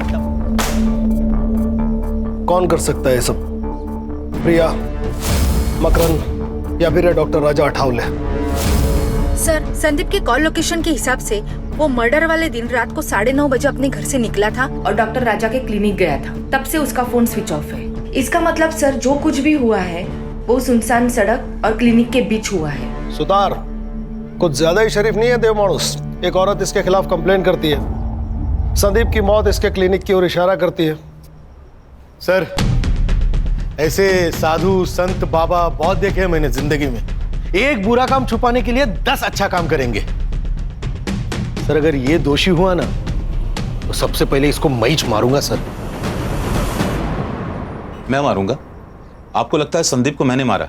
हो सकता है। उस दिन रात 10 बजे संदीप आपकी डिस्पेंसरी के आसपास था, फोन भी यहीं बंद हुआ। जो कुछ हुआ यहीं हुआ। देखिए, मेरा क्लिनिक मार्केट के बीचों बीच, और जहां तक मेरी बात है, मैं लगभग रात को 9:40 पर एक पेशेंट विजिट पे गया था। पेशेंट का नाम? शोभा वैद्य। रश्मि, शोभा वैद्य से मिलो और इस डॉक्टर अठावले की उस रात की लोकेशन वेरीफाई करो। या तो ये बहुत बड़ा शातिर है या फिर सच में देव मानुष। हो सकता है कि सर शिकायत पेटी की कंप्लेंट जेन्युइन हो और उसका इस केस से कोई रिलेशन ही ना हो सकता है। एक काम करो सिद्धार्थ, पिछले 6 महीने में डॉक्टर अठावले को जिन औरतों ने रेगुलर विजिट किया है उनसे पूछताछ करो, उनके हैंडराइटिंग सैंपल्स लो और उसे उस लेटर से मैच करो। ये इस केस को नई दिशा दे सकते हैं। पिछले 6 महीने में जो भी सुसाइड और मिसिंग केस हुए हैं उन सब की फाइल तांबे से लो, कुछ ना कुछ जरूर मिलेगा। समझ गया सर। चला। रश्मि, मकरंद का कुछ पता चला? जलगांव में ही है या कहीं और? पता नहीं सर, पिछले 24 घंटे से उसका फोन स्विच ऑफ आ रहा है और उसकी last call location बेलकड़ी bus stand थी। ये दोनों मियाँ बीवी मिलके कहीं हमें घुमा तो नहीं रहे? ये प्रिया के पास चले सर? तुम जाओ और जो मैं कहता हूँ वो बोलो। मुझे नहीं पता मकरंद कहाँ है। और तुम्हें कोई परेशानी नहीं है? मतलब तुम्हारा पति गायब है पर तुम्हारे चेहरे पे कोई चिंता नजर नहीं आ रही है। प्रिया, तुम संदीप को अपना दोस्त मानती थी ना, तो यही वक्त है अपनी दोस्ती निभाने का। मैं जानती हूँ संदीप के जाने का सबसे बड़ा दुख तुम्हें हुआ है। कुछ तो गलत हुआ है उसके साथ। वो बहुत खुश था। तू ही चॉइस कर ले यार। संदीप, मैंने सिर्फ उसकी फोटो देखी है। मैं तुम्हें सजेस्ट कर सकती हूँ, चॉइस तो तुम्हें ही करना पड़ेगा। हम एक काम करते, ये तीनों ले लेते। अच्छा, इतना प्यार? अभी से इतना प्यार करोगे ना तो तुम्हारी बीवी तुम्हें जोरों का गुलाम बना के रखेगी। संदीप एकदम परफेक्ट पति था, जैसा हर लड़की चाहती है। क्या तुम्हारे और मकरंद के बीच में कोई प्रॉब्लम्स थे? मुझे ऐसा लग रहा है कि तुम मकरंद के साथ खुश नहीं थी। बोलो प्रिया, मैं यहाँ तुम्हारी मदद करने आई हूँ। हमारी शादी को 1 साल हो चुका था। मकरंद बच्चे के लिए एकदम डेस्परेट हो गया था। एक दिन हम डॉक्टर के पास चले गए तो पता चला कि प्रॉब्लम मुझ में है। मैं उसे बच्चा नहीं दे सकती थी। उसी दौरान संदीप की पोस्टिंग यहाँ पर हो गई थी। उसे मैं अपने सारे प्रॉब्लम्स बताती थी, लेकिन मैं जानती थी कि मकरंद इस बात को नहीं समझेगा। इसलिए संदीप के बारे में मैंने उसे कभी कुछ नहीं बताया। संदीप का मर्डर और मकरंद का गायब होना, इसमें कुछ तो कनेक्शन हो सकता है प्रिया। तुम जानती हो मकरंद कहाँ हो सकता है? मकरंद का हमेशा जलगांव आना जाना होता है। वहां पर उसका जो दोस्त है अजित देशमुख, शायद उसे कुछ पता हो। देखो सर, इन दोनों की हैंडराइटिंग भी मैच नहीं हो रही। सर, मेरी उत्तरा बीमारी से तंग आ गई थी सर। रात भर रोती थी, उसे जीना ही नहीं था, इसलिए उसने खुदकुशी कर ली। उत्तरा राजा अठावले की पेशेंट थी। हो सकता है कि बात कुछ और हो। 1 मिनट, आप राजा साहब पर शक कर रहे हो? अरे देव मानुस है वो। मैं आज जो स्कूल में क्लर्क की जॉब कर रहा हूं ना, उनकी वजह से मुझे और उत्तरा को हमारे बुरे समय से उन्होंने निकाला था। देखिए सर, मुझे इस बारे में आपसे कोई बात नहीं करनी। आप प्लीज जाइए। मेरे पति को मरे बहुत साल हो गए सर। ये कौन सा एप्लीकेशन फॉर्म है? क्या है ना मैडम, हम ग्राम पंचायत से आए हैं। वो क्या है ना, सरकारी कामकाज रहता है तो रोज नए नए फॉर्म, नए नए कागज लगते रहते हैं। बस अब हाँ, आप बस ये फॉर्म भर कर दीजिएगा, बाकी हम लोग देख लेंगे। हाँ, ये लीजिए। बस ये लीजिए।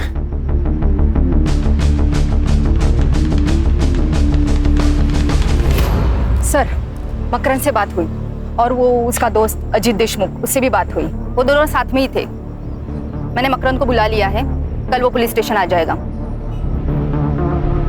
अरे बैठ ना मकरन. सुधर भाऊ दांड का घ्या जरा आपलं. आलो क्या रे हाँ 3 दिवसापासून फोन बंद करून बसलायस. तेरे को क्या लगा तू फोन बंद करके बैठेगा तो तेरे को हम भूल जाएंगे. हाँ तेरे को पकड़ नहीं पाएंगे. बोल. सच सच बता, क्यों भागा था घर से? क्या करता मैं उस घर में रहकर? मुझे उस प्रिया की शक्ल भी नहीं देखनी थी. उसने धोखा दिया है मुझे और मेरी फैमिली को. मतलब? प्रिया कंसीव नहीं कर पा रही थी, इसलिए हम डॉक्टर के पास गए. स्कैन किया, जब मैंने रिपोर्ट देखी तो मैं पागल हो गया था. इतना बड़ा धोखा. हाँ तेरे पास यूट्रस ही नहीं है तो बच्चा कैसे होगा? ये क्या कह रहे हो आप? मुझे कुछ समझ नहीं आ रहा है. 2 साल पहले ही तेरा यूटेरस निकाल दिया और तू कहती है तुझे कुछ भी पता नहीं. पागल समझाए मुझे? जानवर हूं मैं जो तेरे बाप ने मेरे सामने ये मांस का टुकड़ा डाल दिया? ना तो पूरी बीवी कहने लायक है ना पूरी औरत. जो औरत बच्चा पैदा नहीं कर पाए वो औरत कहलाने के लायक नहीं. तो जैसे लोगों के लिए अलग अस्पताल होना चाहिए, इलाज की जरूरत तुझे है. देखिए सर, ये सारी बातें है ना आपकी शहर में ठीक है, लेकिन हमारे यहाँ शादी के बाद अगर बच्चा ना हो तो वो शादी नहीं मानी जाती. अच्छा, तो अधूरी शादी को पूरा करने के लिए अफेयर किया तूने? क्या बकवास कर रहे हो आप? ये सब अरे सर रहने दीजिए. अरे मैं देखता हूँ ना इसे. अरे बकना आगे और उसके बाद उल्टा जवाब दिया ना समझ लेना. बताता हूँ. प्रिया से दूर रहने के लिए मैं मेरे दोस्त अजीत के पास सातारा में रहने गया. वहाँ मेरी मुलाकात अजीत की बहन कविता से हुई. हम दोनों एक दूसरे से प्यार करने लगे और हमने शादी करने का फैसला किया. मुझे प्रिया से और प्रिया की फैमिली से कोई दुश्मनी नहीं है. बस मुझे खुश रहना है. तू जानता था संदीप और प्रिया की दोस्ती के बारे में? अगर मुझे उन दोनों पर शक होता तो सबसे पहले मैं प्रिया को मार देता, संदीप को नहीं, क्योंकि प्रिया ने मुझे फंसाया है, संदीप ने नहीं. अगर उन दोनों में कुछ होता भी ना तो सबसे बड़ी खुशी मुझे होती. जान तो छुट्टी उस प्रिया से. ठीक है जा. और सुन, कितना भी जरूरी काम हो, बेल कड़ी छोड़ के जाने की गलती मत करना. ठीक है सर. मकरन सच कह रहा है. मैंने उसकी जिंदगी खराब की है, लेकिन मुझे सच में नहीं पता था कि मेरा गर्भाशय निकाला गया है. तुम जानती हो ये मुमकिन नहीं है. मतलब तुम्हारा ऑपरेशन हुआ और तुम्हें पता ही नहीं चला? वो मैं प्रेग्नेंट थी. आई वॉज रेप्ड और मेरा बलात्कार करने वाला कोई और नहीं था, मेरा बाप डॉक्टर राजा अठवले. बाबा के गुजर जाने के बाद हमारी हालत बहुत खराब थी. मैं सिर्फ 14 साल की थी और नीता 10 साल की. हमारे खातिर आई ने दूसरी शादी की, लेकिन एक रात मैंने देखा वो डॉक्टर मेरी आई के साथ बलात्कार कर रहा था. एक मिनट, बलात्कार? हाँ, वो आदमी राक्षस से कम नहीं है. सेक्स के लिए पागल है वो. मेरी आई को तकलीफ में देखकर उसे मजा आता था. तुम्हारी माँ को ये सब पता था? हाँ, और फिर भी वो चुप रही. मुझे पता है ये सब बहुत गलत है, पर अगर डॉक्टर साहब ना होते तो हम किसी रोड पे खड़े होते और आता जाता हर कोई तुम्हारी इज्जत से खेलता. यहाँ पे तो बस एक ही भी तुझे पुढे हाथ जोड़ते. किसी से कुछ मत कहना, कुछ मत कहना. फिर 2 साल मेरे साथ ये रोज होता रहा. जब मैं प्रेग्नेंट हुई तो आई ने मेरे अबॉर्शन के साथ मेरा गर्भाशय में निकलवा दिया. और ये बात मुझे मकरन से पता चली. बहुत गुस्सा आया था मुझे. क्यों आई, क्यों? मुझे लगा था शादी के बाद मेरी तकलीफ कम हो जाएगी, लेकिन तूने मेरी शादी भी तोड़ दी. मकरन मुझसे अलग होना चाहता है, मैं क्या करूं? हाँ, फिर से तेरे पास आके रहूं और बार बार तेरा पति मेरा रेप करे. यही चाहती है ना तू? यही चाहती है ना?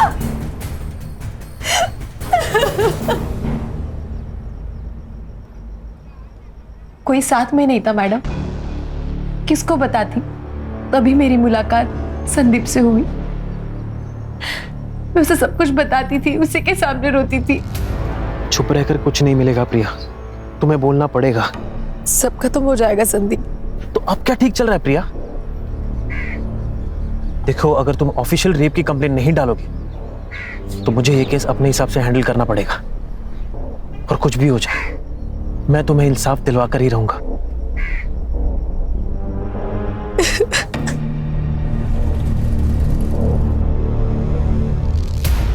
वो मुझे इंसाफ दिलाना चाहता था। इसके पहले ही संदीप कुछ करता, किसी ने डॉक्टर के खिलाफ रेप की कंप्लेंट शिकायत पेटी में डाल दी, केस फाइल हुआ, लेकिन हुआ कुछ नहीं। इसलिए मैंने उसको सब सच सच बता दिया। डॉक्टर राजा आठवले असल में डॉक्टर है ही नहीं। आई ने मुझे बताया था कि वो सतारा में लैब टेक्नीशियन था। 12 साल पहले वो जलगांव आया और फिर उसने डॉक्टर की प्रैक्टिस की है। संदीप इसी की इन्वेस्टिगेशन कर रहा था।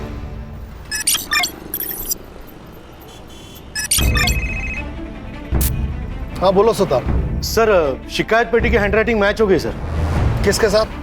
शोभा वैद्य, जिससे मिलने उस रात राजा आठवले गया था।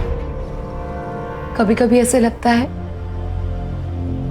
कि मैं उसे ये बात नहीं बताती तो शायद आज संदीप जिंदा होता। ये सब कुछ मेरी वजह से ही हुआ है। सब कुछ मेरी वजह से। सही थे सर, आप बहुत शातिर कौवा है ये। साधूच्या वेशात राक्षस है। अब इस राक्षस के उद्धार का वक्त आ गया सुतार। पक्के सबूत जुटाओ इसके खिलाफ, फिर निकालेंगे इसकी बारात पूरे शहर में। सुतार, पता लगाओ अभी इसका टारगेट कौन है, किसका इलाज चल रहा है वहां फिलहाल। रश्मि, अगर संदीप को यह पता था कि यह डॉक्टर फेक है तो उसने इसके खिलाफ मेडिकल काउंसिल में कांटेक्ट किया होगा। पता लगाओ। Yes sir. हैंडराइटिंग के बारे में कुछ पता चला? अपने हैंडराइटिंग एक्सपर्ट उस पर काम कर रहे हैं, वो भी मिल जाएगी सर। टाइम नहीं है। अगर सबूत मिलने से पहले डॉक्टर गायब हो गया, तुम सबको गायब कर दूंगा। आप लोग यहाँ सब गप्पे मार रहे हैं, मेरी बेटी की शादी है।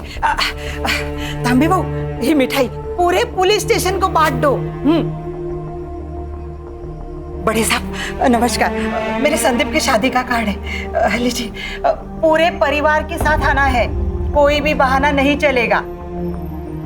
नितिन साहब, एक दिन पूरे पुलिस स्टेशन को छुट्टी, और एक दिन पुलिस स्टेशन को छुट्टी दी तो कोई पहाड़ नहीं टूटने वाला। आप सब लोग ना शादी में आना। और संदीप भी ना कहाँ चला गया पता नहीं, सारे काम मुझे करने पड़ रहे। ए साधना, तू पढ़िएगा लगना ला। सर ये कुछ ज्यादा ही नहीं हो रहा है सर। इनके दिमाग से वो सदमा निकालना होगा, नहीं तो बेचारी सारी जिंदगी भर संदीप का इंतजार करती रहेगी वो। सर, इन्होंने तो अभी तक संदीप की बॉडी भी क्लेम नहीं की है।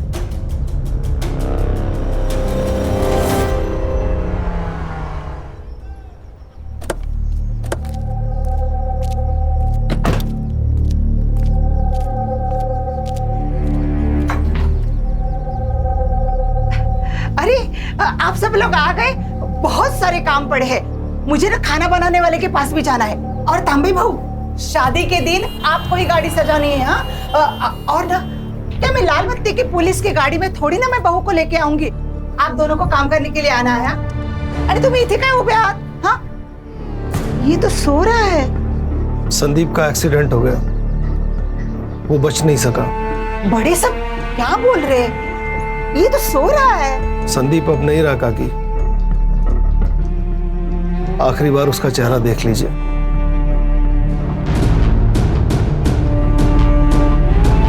किसी के खोने का दर्द क्या होता है ये मैं अच्छी तरह जानता हूं।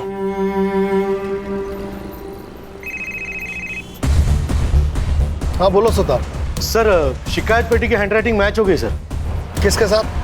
शोभा वैद्य, जिससे मिलने उस रात राजा आठवले गया था। तुम्हारी हैंडराइटिंग इस लेटर से मैच हो रही है, जिसमें तुमने लिखा है कि देव मानुस ने तुम्हारा बलात्कार किया है। और उसी देव मानुस ने कहा कि संदीप के मर्डर की रात वो आपके साथ था, आपसे मिलने आपके घर गया था, जबकि आपके फोन की लोकेशन उस रात डॉक्टर के क्लिनिक की थी। और अगर आप क्लिनिक पर थी तो डॉक्टर साहब वहां पर क्या कर रहे थे? सर कुठला आता हाँ? भांडा फूट चुका है, अब सच बोलिए, नहीं तो ना खून का चार्ज लगाकर ये केस इधर ही बंद कर देंगे अब, और आपको बेटे को आपको मिलने के लिए जेल आना पड़ेगा। मैंने कुछ नहीं किया सर, सिर्फ झूठ बोला है मैंने कि उस रात डॉक्टर साहब मेरे साथ थे। उन्होंने मुझे धमकी दी थी, इसलिए मैंने झूठ बोला। तो अब सच बोल दो। एक दिन मेरी तबीयत खराब हो गई थी, मैं डॉक्टर साहब के पास गई। बस सब ठीक, अब तुम्हें आराम ही आराम मिलेगा।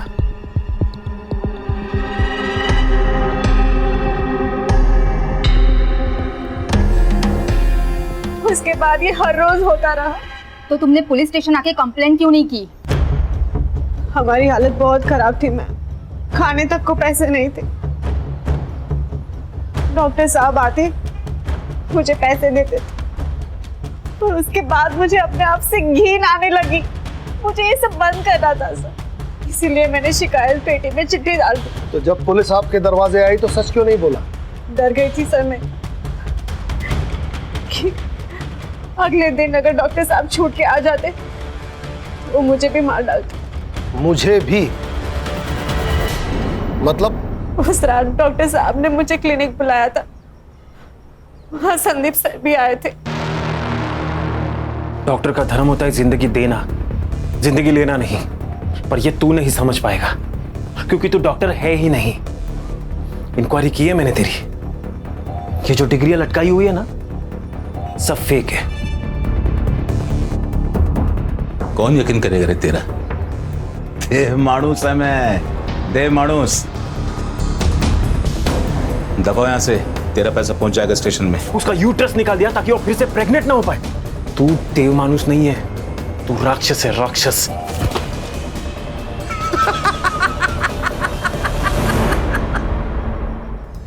कुछ भी नहीं कर पाएगा रे तू।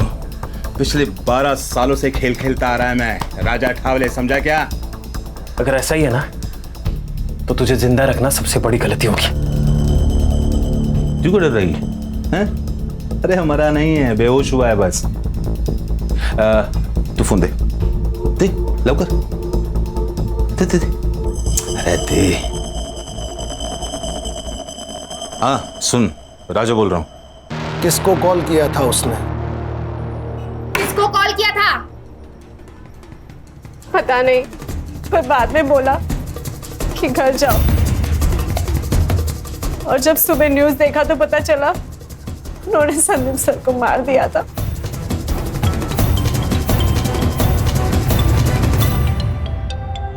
उठाओ, लाउड स्पीकर पे लो।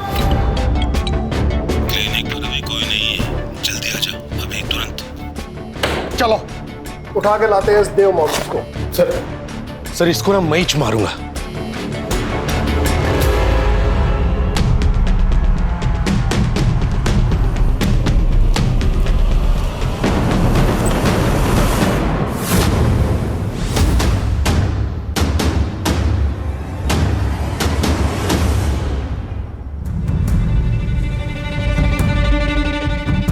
सर, ही इज नो मोर।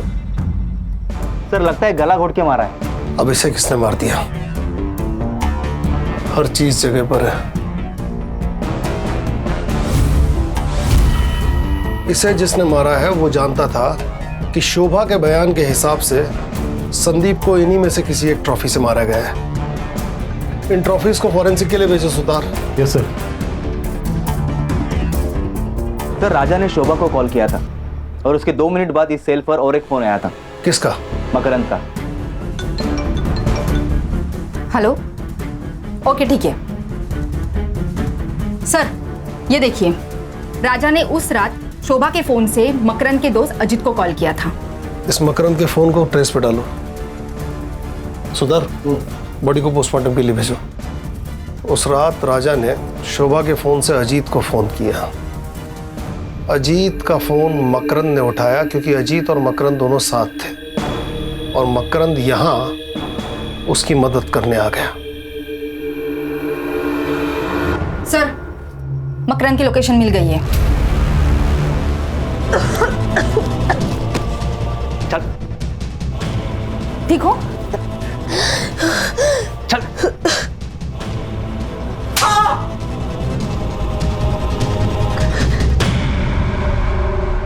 वो कर दाढ़ी बोल तो गया था पटापट।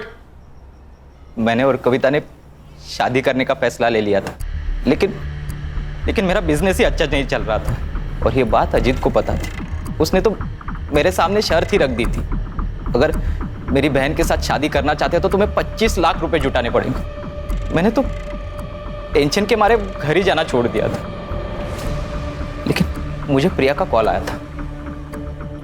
उसने मुझे बताया कि डॉक्टर साहब ने उसके साथ जबरदस्ती की थी और उसी की वजह से वो प्रेग्नेंट हुई थी। लेकिन ये बात जब डॉक्टर को पता चली तो उसने उसका यूट्रस ही निकाल दिया था।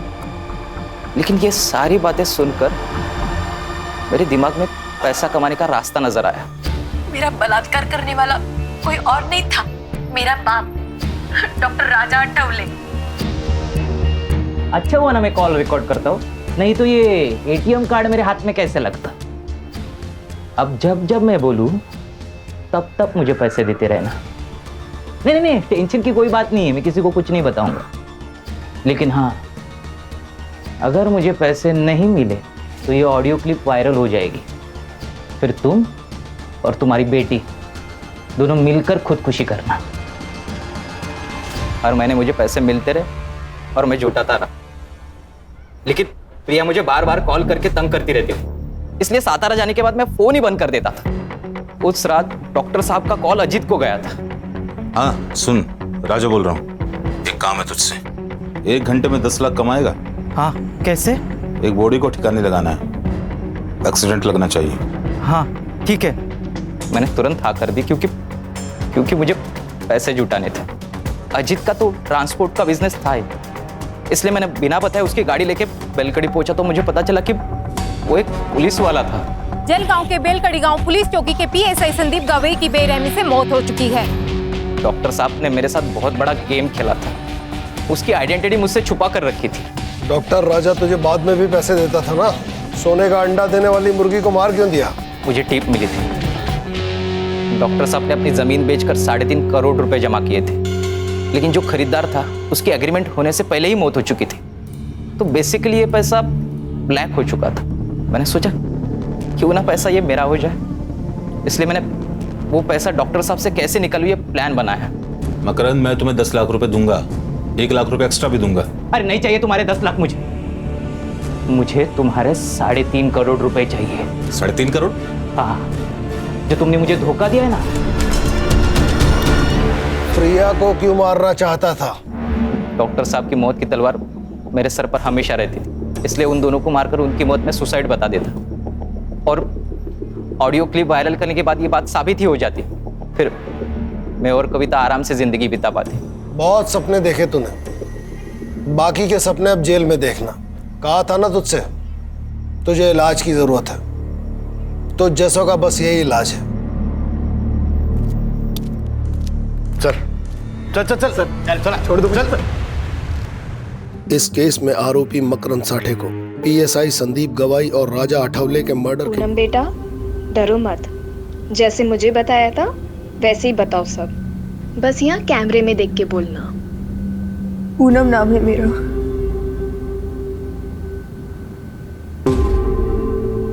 भाभुआ गांव की रहने वाली हूँ। उम्र 15 साल है। आज से करीब 2 साल पहले मुझे दिहाड़ी मजदूर बोलकर भोपाल लाया गया और यहाँ लाकर मुझसे गंदा काम कराया, वो भी जबरदस्ती। मुझे जब यहाँ लाया गया तो हर हफ्ते मुझे किसी बड़े नेता के घर भेजा जाता था।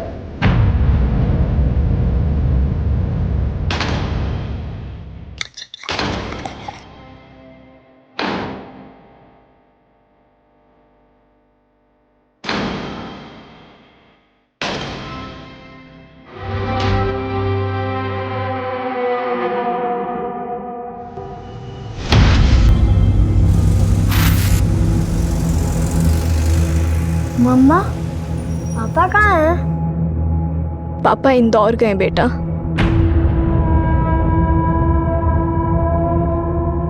आप आप रोते हो तो मुझे बिल्कुल अच्छा नहीं लगता।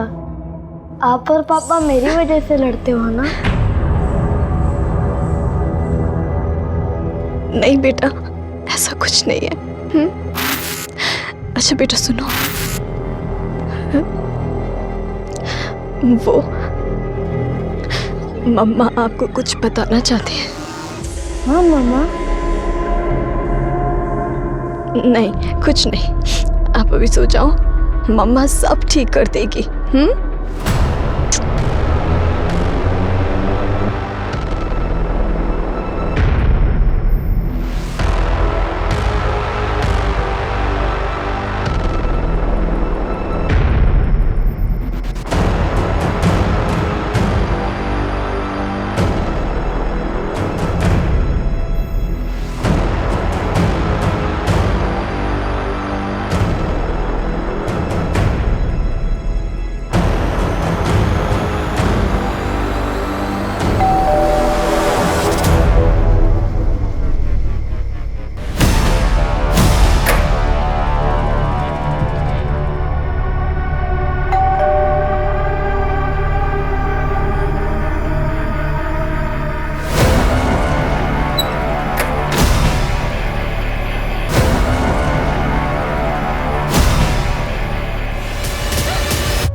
क्या हुआ?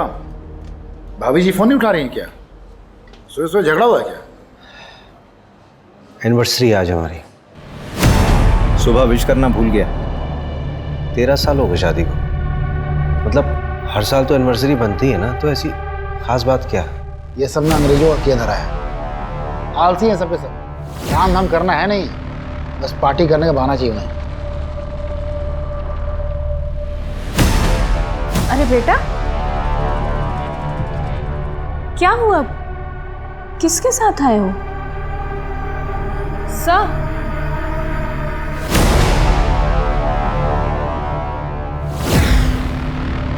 बेटा क्या नाम है आपका? मोनू सिहान। मोनू सिहान। बेटा आप यहाँ पुलिस स्टेशन में क्यों आए हो? किसी ने आपको परेशान किया? मम्मी पापा कहाँ हैं आपके?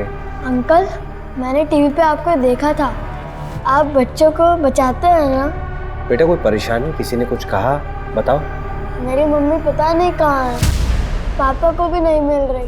अंकल, आप उन्हें ढूंढो ना, प्लीज अंकल, उन्हें ढूंढो ना। हाँ बेटा, हम आपकी मम्मी को ढूंढ देंगे, आपके पास भेज देंगे, है ना? परेशान मत हो। पापा का नाम क्या है आपके? सुनील सिहान। सुनील सिहान? तुम्हारे पापा पुलिस में हैं? हाँ। तू जानता है? हाँ, बहुत अच्छे से।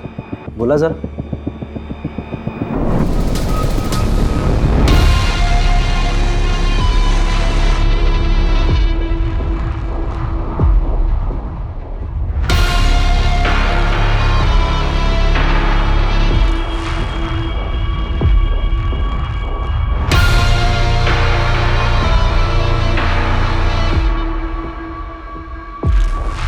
Mr. Sunil Sihan is going to be a father. क्या?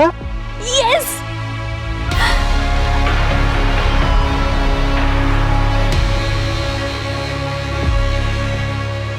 Monu,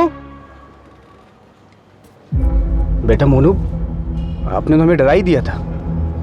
thank you so much यार रवि। कोई बात नहीं, ये सुनील है, हम लोग ट्रेनिंग में साथ में थे। Sub inspector Sunil sir, Mohan Nagar थाने से। तो तुम्हारी वाइफ लापता है? उसकी पॉसिबल लोकेशंस पे चेक किया, उसके सारे कांटेक्ट नंबर्स पे भी कॉल किया सर, पर कुछ पता नहीं चला। रुचि का फोन? मोबाइल स्विच ऑफ है सर उसका। बैग पैक करके घर से गई है सर, बिना बताए। सर रुचि के मिसिंग होने से एक दिन पहले हमारा एक छोटा सा झगड़ा हुआ था। रुचि नाराज थी मुझसे और उसी दिन मुझे इंदौर जाना पड़ा था किसी काम से। मोनू और वाइफ घर में अकेले थे। तुम मुझे जीने दोगे या नहीं जीने दोगे, बताओ मुझे। तुम बस अपना सोचो सुनील, मैं जो रोज घुट घुट के जी रही हूँ। वही कारण हो सकता है सर।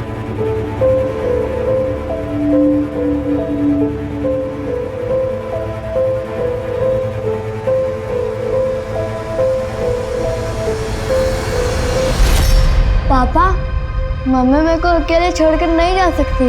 हाँ बेटा, आपने किसी को देखा था? कुछ याद आ रहा है? कुछ ऐसा हुआ हो? हाँ सर, मोनू जैसे सोकर उठा उसे पता चला रुचि घर पर नहीं है सर। मैंने मिसिंग की रिपोर्ट भी दर्ज कराई है सर। आपके पापा तो पुलिस वाले हैं, तो चिंता करने की बिल्कुल जरूरत नहीं है। मम्मी जल्दी घर आ जाएंगी, ठीक है? सॉरी सर, आपको परेशान किया। It's okay. बेचारी की मम्मी खो गई, परेशान तो होना जायज़ है। Thank you sir, thank you.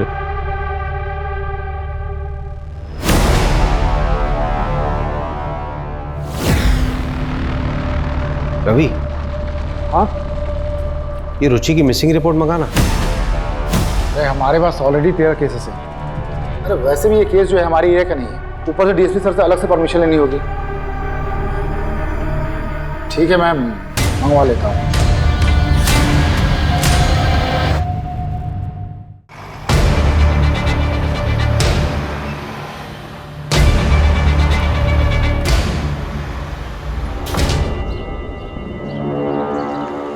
Sunil की वाइफ का केस है तो सुनील ने केस में काम बहुत अच्छा किया है।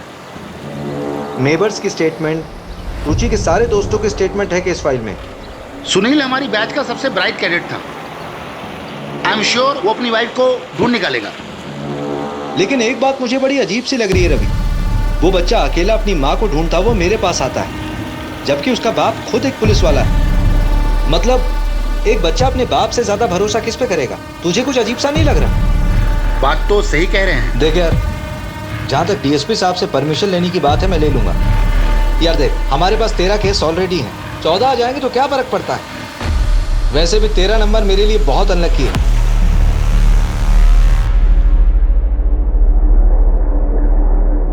मिश्रा जी, आज की रात आपको याद रहेगी। आपका सारा इंतजाम है। कैसा इंतजाम? इन्हें तो आप जानते ही होंगे, ताज़ा खबरों के एडिटर माही चड्डा। किस आदमी के बारे में बात कर रही है? वो आदमी तुझे, मुझे नहीं, इस पूरी कंपनी को गायब कर सकता है।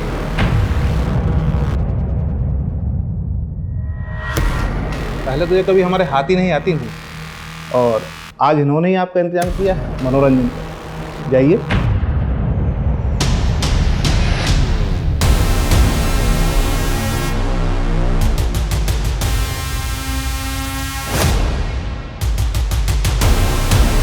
ये काम तुमने बहुत अच्छा किया। और जो 6 साल पहले जो रायता फैलाया था ना, वो लड़की आज तक नहीं मिली है। आप टेंशन मत लीजिए, अब तक तो वो मर आ गई हो। We can't have unmarried pregnant women working for us. The reputation पर असर पड़ेगा। We can't keep you anymore. Did you lie to us about your marriage? तो इस ऑफिस में क्या सिर्फ मैंने ही झूठ बोला है? तुमने नहीं कहा था कि Jitesh Rajak scandal on air जाएगा? मुझे किसी, लेकिन कहाँ गया वो? तुम्हारे लैपटॉप के रिसाइकिल बिन में। Enough. वो मैनेजमेंट का डिसीजन था। तुम्हें पता है how powerful he is? Our game will be over. और इस जॉब के टर्मिनेशन से my game will be over. Out, Ruchi. Please don't do this, Mahi. Mahi. I said out. नहीं नहीं, मुझे कोई लूजर नहीं चाहिए। पर ये अभी तक कंफर्म नहीं हुआ है। जल्दी करके उस मैटर को रफा दफा कीजिए, वरना आपका ट्रांसफर पक्का है। अभिषेक, हाँ रवि, लो। जैसी की अर्जेंसी आ गई भाई इतनी रात को। सर, कुछ ज़रूरी बात करनी थी। ड्रिंक लोगे? नहीं सर, ड्राइव करना है। बोलो, क्या बात है? सर, एक्चुअली मोहन नगर थाने का एक केस है, मिसिंग रिपोर्ट है। मैं इन्वेस्टिगेट करना चाहता हूँ। क्यों? तुम्हारे थाने में कम केसेस है क्या? और इसी केस में इंटरेस्टेड क्यों? दरअसल बात यह है ना कि बच्चे को उसकी माँ छोड़ के चली गई, और बच्चा अपनी माँ को ढूंढते ढूंढते इनके पास पहुँच गया। मेरी मम्मी पता नहीं कहाँ है, आप उन्हें ढूंढो ना। और वो लोग सर मिसिंग कंप्लेंट की तरह ही ट्रीट कर रहा है। मामला कुछ और लग रहा है। ऐसा क्यों लग रहा है तुमको? सर, मैंने पूरी केस फाइल को दोबारा गो थ्रू किया था, तो उसमें बहुत लूप होल्स मिले। सर, एक बार चांस दीजिए ना, मैं इन्वेस्टिगेट करता हूँ केस। मोहन नगर थाने में कौन देख रहा है केस? सर, वहाँ वो सुनील सिहान है, उसका जूनियर ही एक केस को हैंडल कर रहा है। और सर, सुनील सिहान की वाइफ ही मिसिंग है। कॉन्फ्लिक्ट ऑफ इंटरेस्ट तो होगा ना? ठीक है, आपस में कोलैबोरेट कर लो, मैं कल ऑर्डर पास करवा दूँ।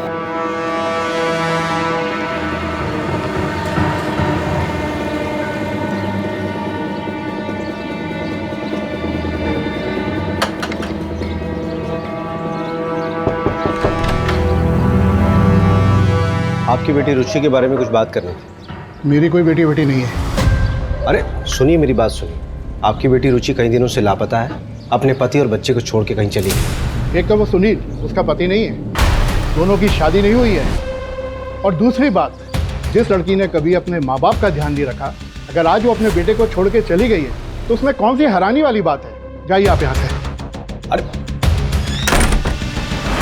और तू बिन बिहाए पेट से है, गिरा दे बेटा इस बच्चे को। ये आप क्या कह रही हैं माँ? मैं सुनील से प्यार करती हूँ। ये मेरा और सुनील का बच्चा है।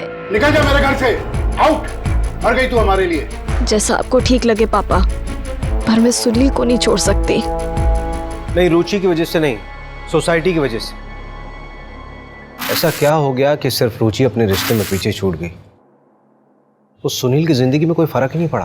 प्रॉब्लम क्या है ना सर, हम सिर्फ विमेन एम्पावरमेंट की बातें करते हैं, लेकिन जब कोई औरत अपनी मर्जी से अपनी जिंदगी जीना शुरू करती है तो सबसे पहले प्रॉब्लम अपनों को ही होती है।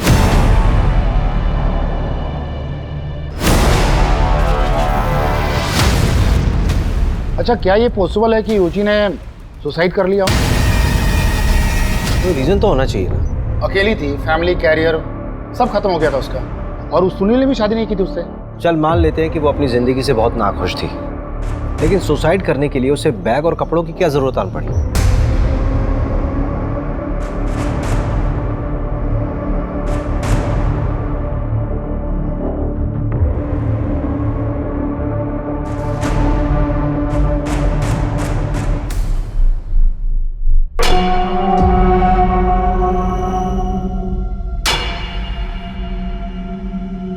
इस बार तू 2 दिन से रुका हुआ है, ये माल पार्टी को नहीं देना है क्या? पाजी, मेरा मालिक है ना, वो साला बड़ा कमीना है। उसने मेरा 2 महीने का पेमेंट अटका दिया। मैंने भी साले का 20 लाख का माल अटका कर रखा हुआ। अभी 1 घंटे भर पहले उसने पूरा पैसा अकाउंट में ट्रांसफर कर दिया। भाई तू है बहुत बड़ा कमीना, तुझसे बचकर रहना होगा रे भाई। ओ यार, तू मेरे लिए अच्छा है तो मैं तेरे लिए हलवा हूं, लेकिन साला मालिक बहुत कमीना है, उसके लिए तो मैं जलेबी हूँ, जलेबी। चलता हूँ।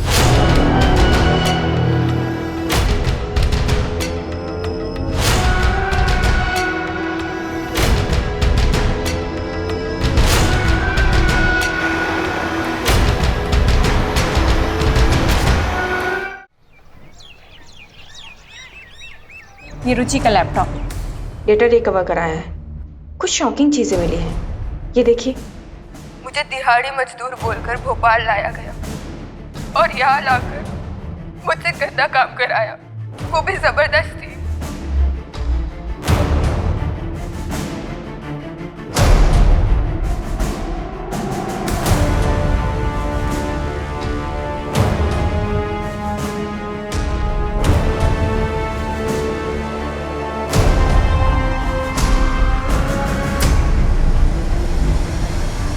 ये जितेश रजक है ना? हाँ। इसका मतलब रुचि ने इस लीडर का स्टिंग किया था। ये तो बहुत बड़ा रैकेट लग रहा है।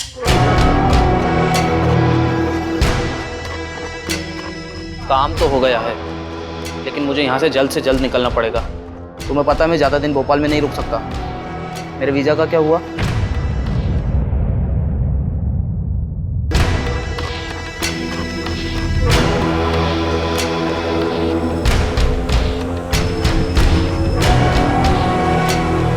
रुचि, तुम ठीक हो? कहाँ हूँ मैं आज? सब कुछ तो छूट गया मेरा सुनील के वजह से। कोई आइडेंटिटी ही नहीं बची अब मेरी। ब्रिजेश, इन्वेस्टिगेटिव जर्नलिज्म फिर से स्टार्ट करना चाहती हूँ। अगर कोई जॉब ना दे तो फ्रीलांस ही सही। जहाँ पे छोड़ा था ना ब्रिजेश, वहीं से शुरुआत करना चाहती हूँ फिर से। तुम श्योर हो रुचि? इसके अलावा कोई ऑप्शन ही नहीं है मेरे पास। ऑप्शन है रुचि।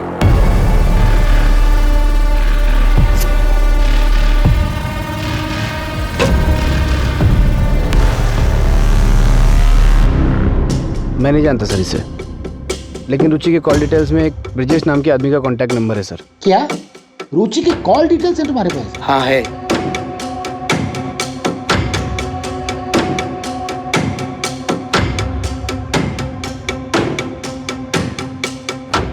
जिसमें सबसे ज़्यादा उसी नंबर पे बात किया था रुचि ने।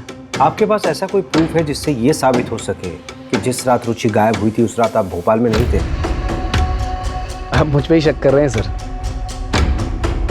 एक हस्बैंड होने के नाते मैं समझ सकता हूँ कि मैं भी शक के दायरे में हूँ, बट ट्रस्ट मी सर, मेरे लिए सबसे ज़्यादा ज़रूरी रुचि को ढूंढना है। और अगर आपको फिर भी भरोसा नहीं है तो मैं एक मिनट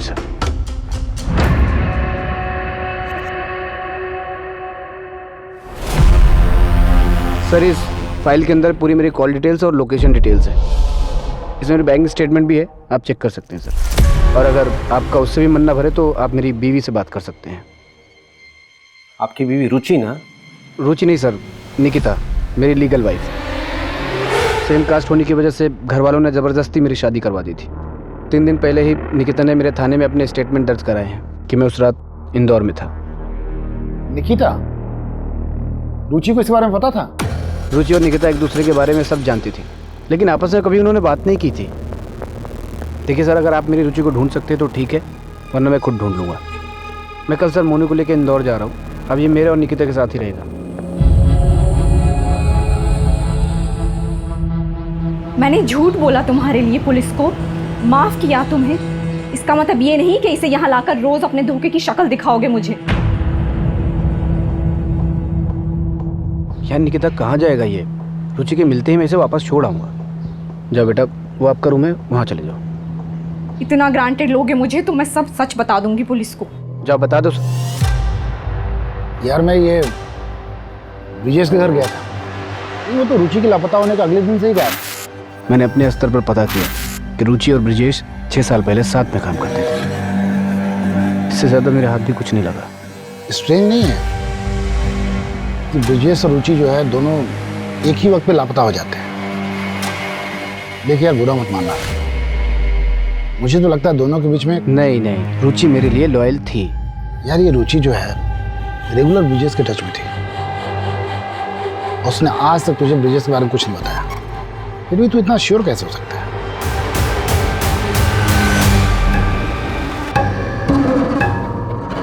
इतना टाइम हो गया है हमको यहाँ, फिर भी क्यों तुम इतने नखरे करती हो? सब कुछ तो मिलता है हमें यहाँ। सब कुछ आज़ादी को छोड़ के हम इनके हाथों की कठपुतलियाँ बन के रह गए बस। और यहाँ लाकर मुझसे गंदा काम कराया। ये लोग जब चाहे ना हमें तोड़ के फेंक सकते कहीं भी। बात करती हूँ। सर, क्या ये पॉसिबल नहीं है कि सुनील सर ने अपना काम किसी और के हाथों से करवाया हो? अंजू, सही कह रही हो तुम।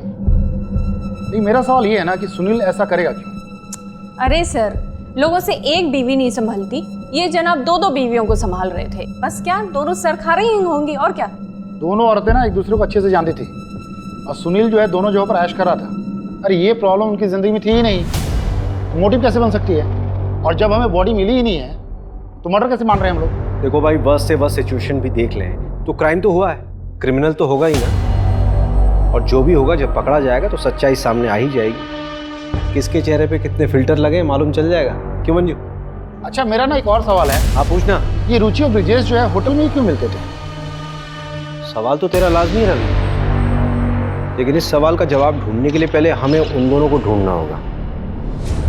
खैर तुम मुझे ये बताइए, ट्रक, होटल, फार्म हाउस का क्या हुआ? ऐसी ना बहुत सारी जगह हैं, घूमने जाएंगे ना तो सालों निकल जाएंगे इसमें। तो पहले अपना आलस छोड़, सब कुछ मिलेगा। ब्रिजेश के अलावा और भी चीजें ढूंढने के लिए चल काम पे लग जा। मिस्टर रजक का पीए बोल रहा हूँ, कहिए। जी, मैं इंस्पेक्टर अभिषेक शर्मा बोल रहा हूँ, आरपी नगर थाने से। आप मुझे एमएलए साहब से मीटिंग फिक्स करनी थी। किस सिलसिले में? एक इन्वेस्टिगेशन है, एक औरत गायब हो गई एक्चुअली। रजक जी अभी बिजी हैं, आपका नंबर लगा देता हूँ, जब आएगा तो बता देंगे।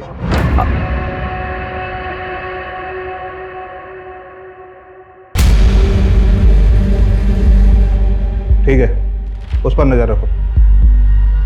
आप चाय लीजिए, तब तक आपका पार्सल आता ही होगा।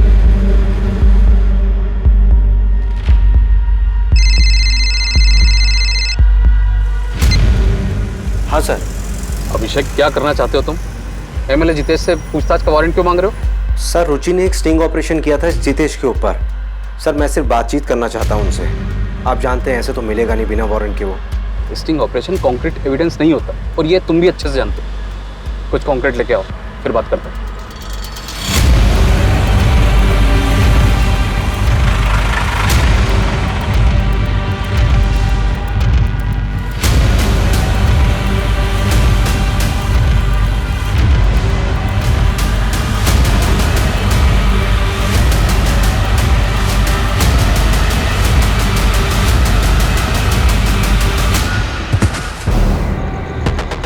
आदर्श नगर में एक लड़की की लाश मिली है। आरपी नगर थाने की पुलिस मौका वारदात पे पहुंचे।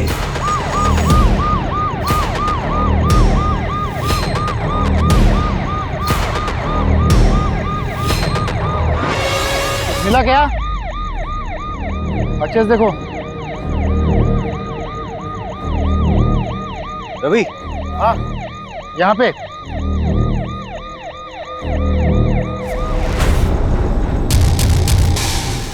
अरे सविता इधर आओ। जरा बाजू पर करो। क्राइम साइट पे दिखा ट्रक NH 146 से निकल रहा है।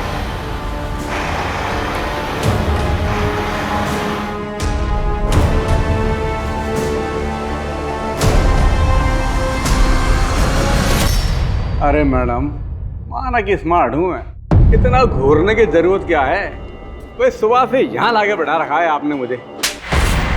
एक ज्योतिष ने मेरा हाथ देखकर बोला था कि जो औरत जिंदगी में आएगी उसके हाथ से मार खाऊंगा मैं। लेकिन ये नहीं बताया होगा ना कि कितनी बार खाएगा और कितना खाएगा। इसके लिए ना हाथ देखने की जरूरत नहीं है, तेरी शक्ल देख के समझ में आ जाता है तो कितना मार खाने लायक है। चल बता, ये ट्रक तेरा है? ये कलर देखकर बोल रहे होंगे, ऐसे 100 ट्रक दिखा दूंगा आपको। एक लड़की का मर्डर हुआ है और एक औरत लापता है। सीधा सीधा बता दे ट्रक किसका है और ये फार्म हाउस कहाँ पे है? अरे बोला ना कि ये ट्रक मेरा नहीं है, और अगर ये ट्रक मेरा है भी तो मेरा ट्रक कई लोग लेकर जाते, कोई ले गया होगा। ट्रक के नंबर से धर्मकांटे में पता किया है, भोपाल से होशंगाबाद रूट है इसका। रेती ट्रांसफर का काम करता ही है। भैरवपुर के NH 46 पर एक ढाबा है, उसका रेगुलर कस्टमर ही है हर बार। उस रूट के जितने फार्म हाउस है पता कर लिया मैंने। होशंगाबाद में एक फार्म हाउस है, उसका ऑनर प्रसाद पालकर है। प्रसाद पालकर? ये तो वही है ना जिसका कॉलेज है।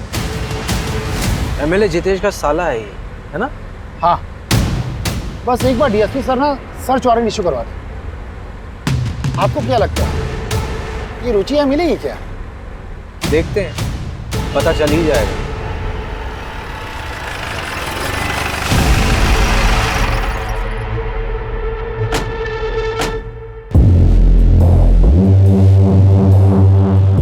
रुचि सिहान को जानती हो? देखो सुप्रिया, हमें तुम्हारे साथ जो गलत हुआ उसका पता है। सुप्रिया, तुमसे पूछ रहा हूँ, रुचि सिहान को जानती हो? हाँ, और मेरा नाम पूनम है। पूनम बेटा, डरो मत। जैसे मुझे बताया था वैसे ही बताओ सब। बस यहाँ कैमरे में देख के बोलना। और यहाँ लाकर मुझसे गंदा काम कराया गया। वो आदमी तुझे मुझे नहीं, इस पूरी कंपनी को गायब कर सकता है। चिल माही, मैं उसे देख लूंगी।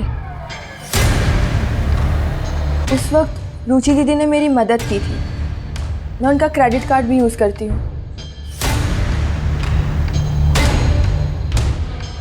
मुझे सच में नहीं पता कि वो कहाँ गई। बहुत दिनों से मेरी उनसे बात भी नहीं हुई। कभी कभी मिलने आया करती थी मुझसे, पर जब लास्ट टाइम आई थी ना तो काफ़ी टेंशन में थी वो। हाँ पूनम, बोलो, कैसा चल रहा है तुम्हारा कॉलेज? क्या बात है दीदी, आपके चेहरे से ही दिख रहा है कि आप बहुत टेंशन में हो। प्लीज़ बताओ। कोई टेंशन नहीं है, चलो मैं चलती हूँ, मुझे ना अशोक विहार के लिए निकलना है। और हाँ, किसी भी चीज़ की ज़रूरत पड़े तो मुझे बस एक कॉल कर देना।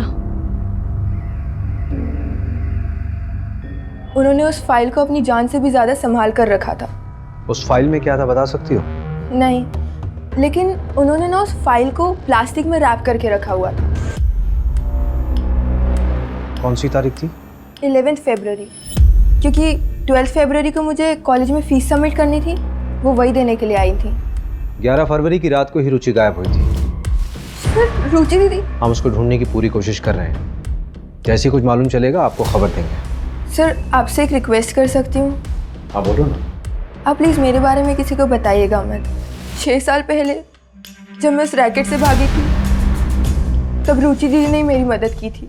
चिंता मत करिए, किसी को नहीं बताएंगे। और अगर किसी भी तरह की हेल्प की ज़रूरत हो तो मुझे डायरेक्ट कॉल करना। अरे मंजू, हाँ बोलो मंजू। अशोक विहार में एक होटल है सर, मीनाक्षी नाम का। उसका बोर्ड वो ब्रिजेश और रुचि वाली फोटो से मिलता है। इसका मतलब ब्रिजेश वहीं मिलेगा? मिल सकता नहीं सर, मिल गया है, उठा लिया ऑलरेडी मैंने।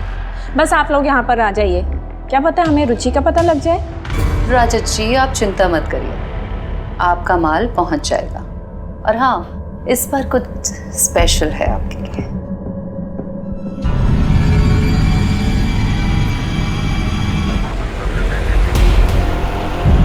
तुझे पता है वो लड़की के साथी के बारे में बात कर रही है। वो आदमी तुझे मुझे नहीं, इस पूरी कंपनी को गायब कर सकता है।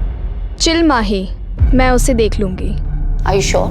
100% श्योर। तू बस टेंशन मत ले। लेकिन हाँ, ये न्यूज़ अगर ब्रेकिंग न्यूज़ बन गई तो मेरा प्रमोशन पक्का ना? अब टीआरपी लाएगी तो प्रमोशन तो देना ही पड़ेगा तुझे। वैसे माही, एक और ब्रेकिंग न्यूज़ है मेरे पास। अब कौन सी ब्रेकिंग न्यूज़ है? What? Are you pregnant? Yes. Mahi, I am so happy. सुना, ये रिपोर्ट सबमिट करके मैं आज जल्दी घर जाऊंगी। पता है, मैंने अभी तक सुनील को भी नहीं बताया है। आज कुछ स्पेशल प्लान किया मैंने उसके लिए। अरे खड़ी क्या है, कांग्रेट्स तो बोल। ओह कांग्रेट्स। थैंक यू माही। चल, आई सी यू।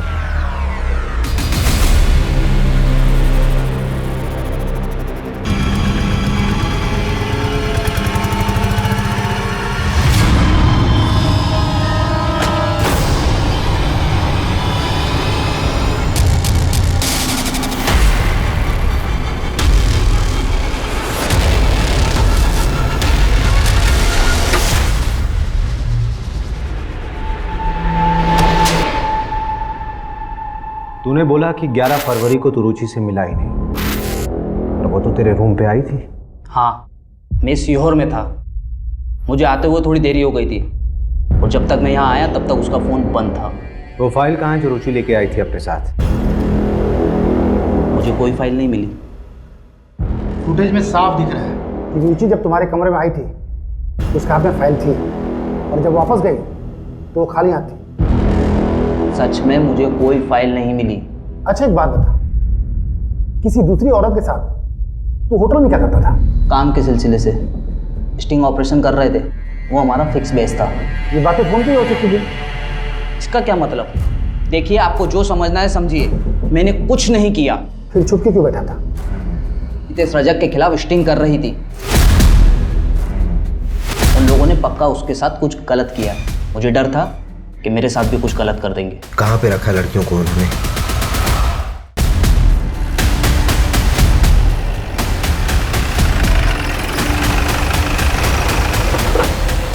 पकड़ो से। अरे पकड़िए उसको।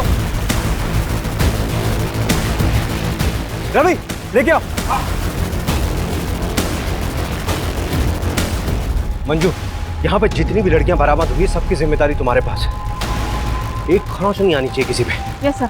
रवि, हाँ, इस पूरी प्रॉपर्टी का कोना कोना छान मारो। ठीक है, सब खोद डालो। मुझे लगता है रुचि को यहीं लेके आया गया होगा।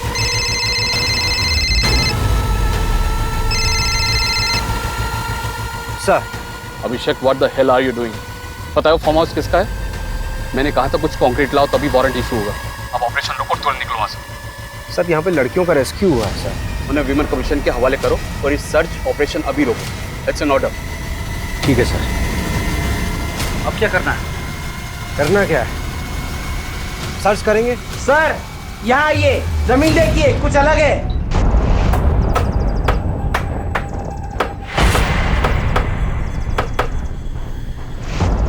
रुको रुको रुको।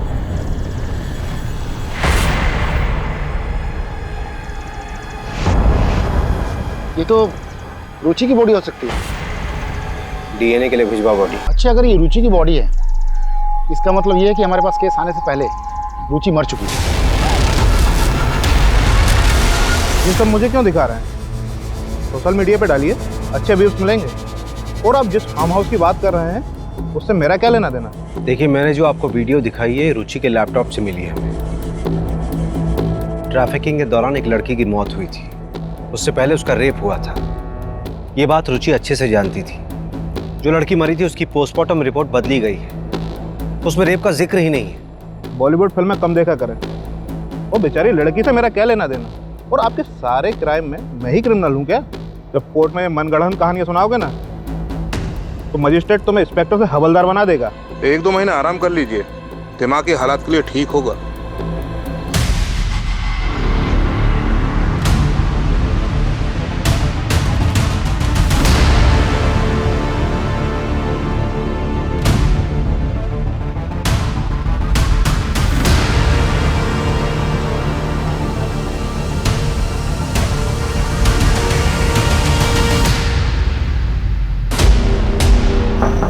मैं कमी सर? हाँ रवि। जय हिंद सर।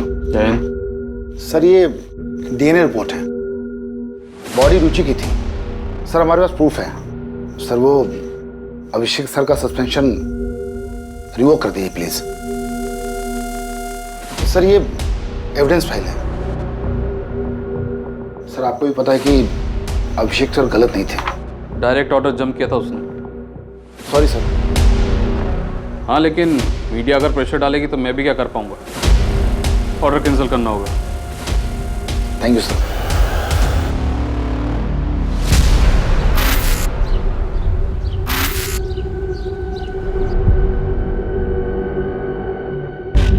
जा कहाँ रहे हैं? पहले गाड़ी में तो बैठो, आइए।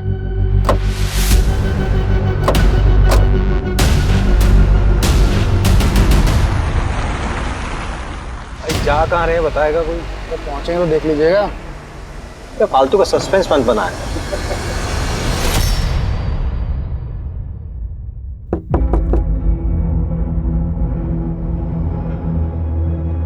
ये चाइल्ड केयर कमेटी का लेटर है, मोनू को हमारे साथ भेज दीजिए। हाँ हाँ ले जाइए, मुझे चाहिए भी नहीं है बच्चा इस घर में। सब क्या हो रहा है रवि? क्या बात है? सुनील, बच्चे की नानी को कस्टडी मिल गई है। बात हो चुकी है, प्रोटेक्टिव कस्टडी में लेने का ऑर्डर है हमारे पास। पर ऐसे कैसे? तमाशा मत करो यहाँ पे। बच्चा हमारे साथ जाएगा अपने नाना जी के घर। ऑर्डर का मतलब तो समझते हो ना? 1 मिनट। क्या हुआ बेटा? कुछ भूल गया।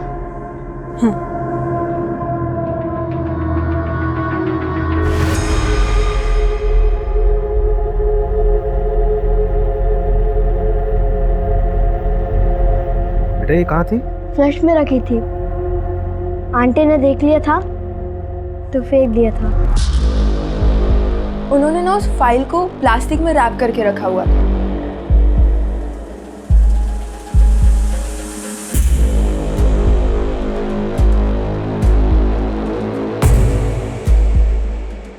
अब बताइए कहाँ चलेंगे? अरे किसी अच्छे से होटल में चलते हैं, बढ़िया सा खाना खाते हैं। मीनाक्षी होटल चलते हैं। चलो बैठो बैठो। लेकिन मीनाक्षी होटल क्यों? अरे चल तो फिर बताता हूँ।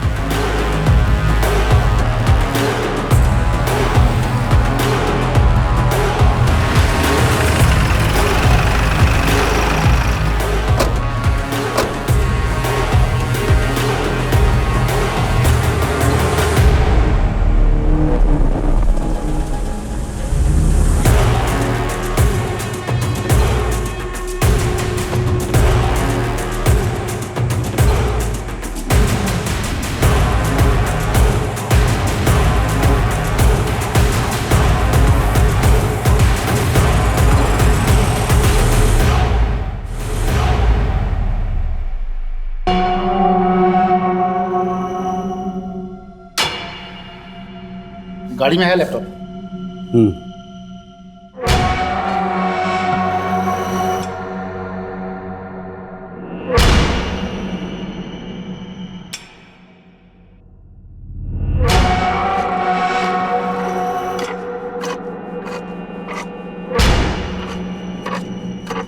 रुचि ने जो स्टिंग ऑपरेशन किया था उसमें से ये ग्रैब किया गया है। ये तुम ही हो?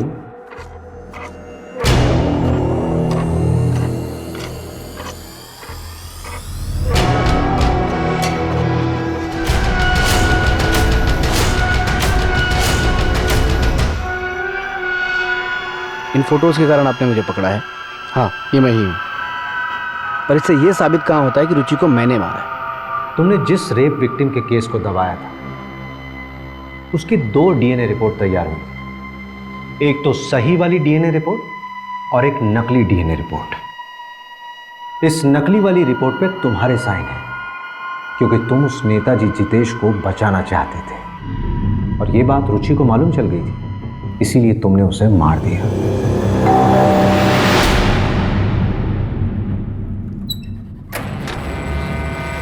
तुम ऐसा कैसे कर सकते हो? मैंने देखा था आज तुम्हें माँ, तुम उस एमएलए जितेश से पैसे ले रहे थे। अरे तुम फालतू की बकवास कर रही हो, तुम्हें पता भी है तुम क्या कह रही हो? मेरा वो काम है। मैं तुम सबको एक्सपोज करूंगी। तुम मुझे एक्सपोज करोगी? सुनील को एक्सपोज करोगी? मोनू की चिंता है तुम्हें? तुम्हें ठीक है चिंता, तुमने सोचा क्या मोनू के बारे में? हाँ सुनील, सुनील प्लीज, स्वाति उनके कब्जे में है। वो लोग बहुत खतरनाक लोग हैं, और भी लड़कियां हैं वहाँ, उन्हें बचाने में मेरी मदद करो सुनील। सुनील, तुम एक बहुत अच्छे इंसान हो। मैं पिछले 8 साल से तुम्हें जानती हूँ, इतना गलत तो नहीं हो सकती ना मैं। प्लीज सुनील, सोचो ना। तुम सही कह रही हो, मैं ही गलत था। तुम्हारे पास वो जो भी सबूत हैं सब मुझे लाके दे दो।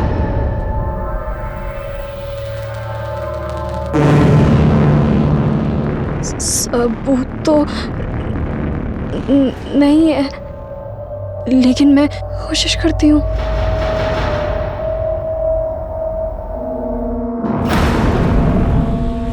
रजत जी, आपको आज तक तकलीफ आने दिया क्या? आप टेंशन मत लीजिए, मैं सब हैंडल कर लूँगा। रुचि और मैं एक दूसरे से बहुत प्यार करते थे। रुचि ने स्टिंग ऑपरेशन में एमरे रजक से पैसा लेते वक्त मेरा वीडियो बना लिया था। इस बात का नाजायज़ फ़ायदा उठाकर वो मुझे ब्लैकमेल करने लगी। उसे मारने के सिवा मेरे पास और कोई रास्ता नहीं था, बस इसलिए मार दिया। सुनील, एकेडमी में तू हम सबका रोल मॉडल था। तूने लालच में अपने साथ साथ कई जिंदगियां बर्बाद कर दी।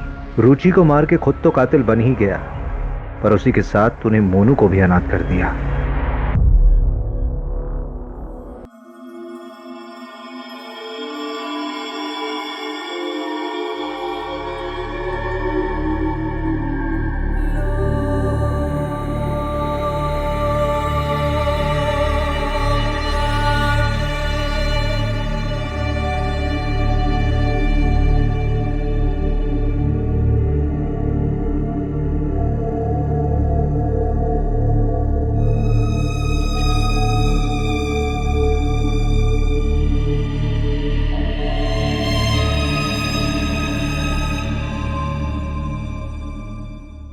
क्राइम पेट्रोल्स के और भी दिलचस्प कहानी देखने के लिए हमारे चैनल को सब्सक्राइब करें और बेल आइकॉन दबाना न भूलें।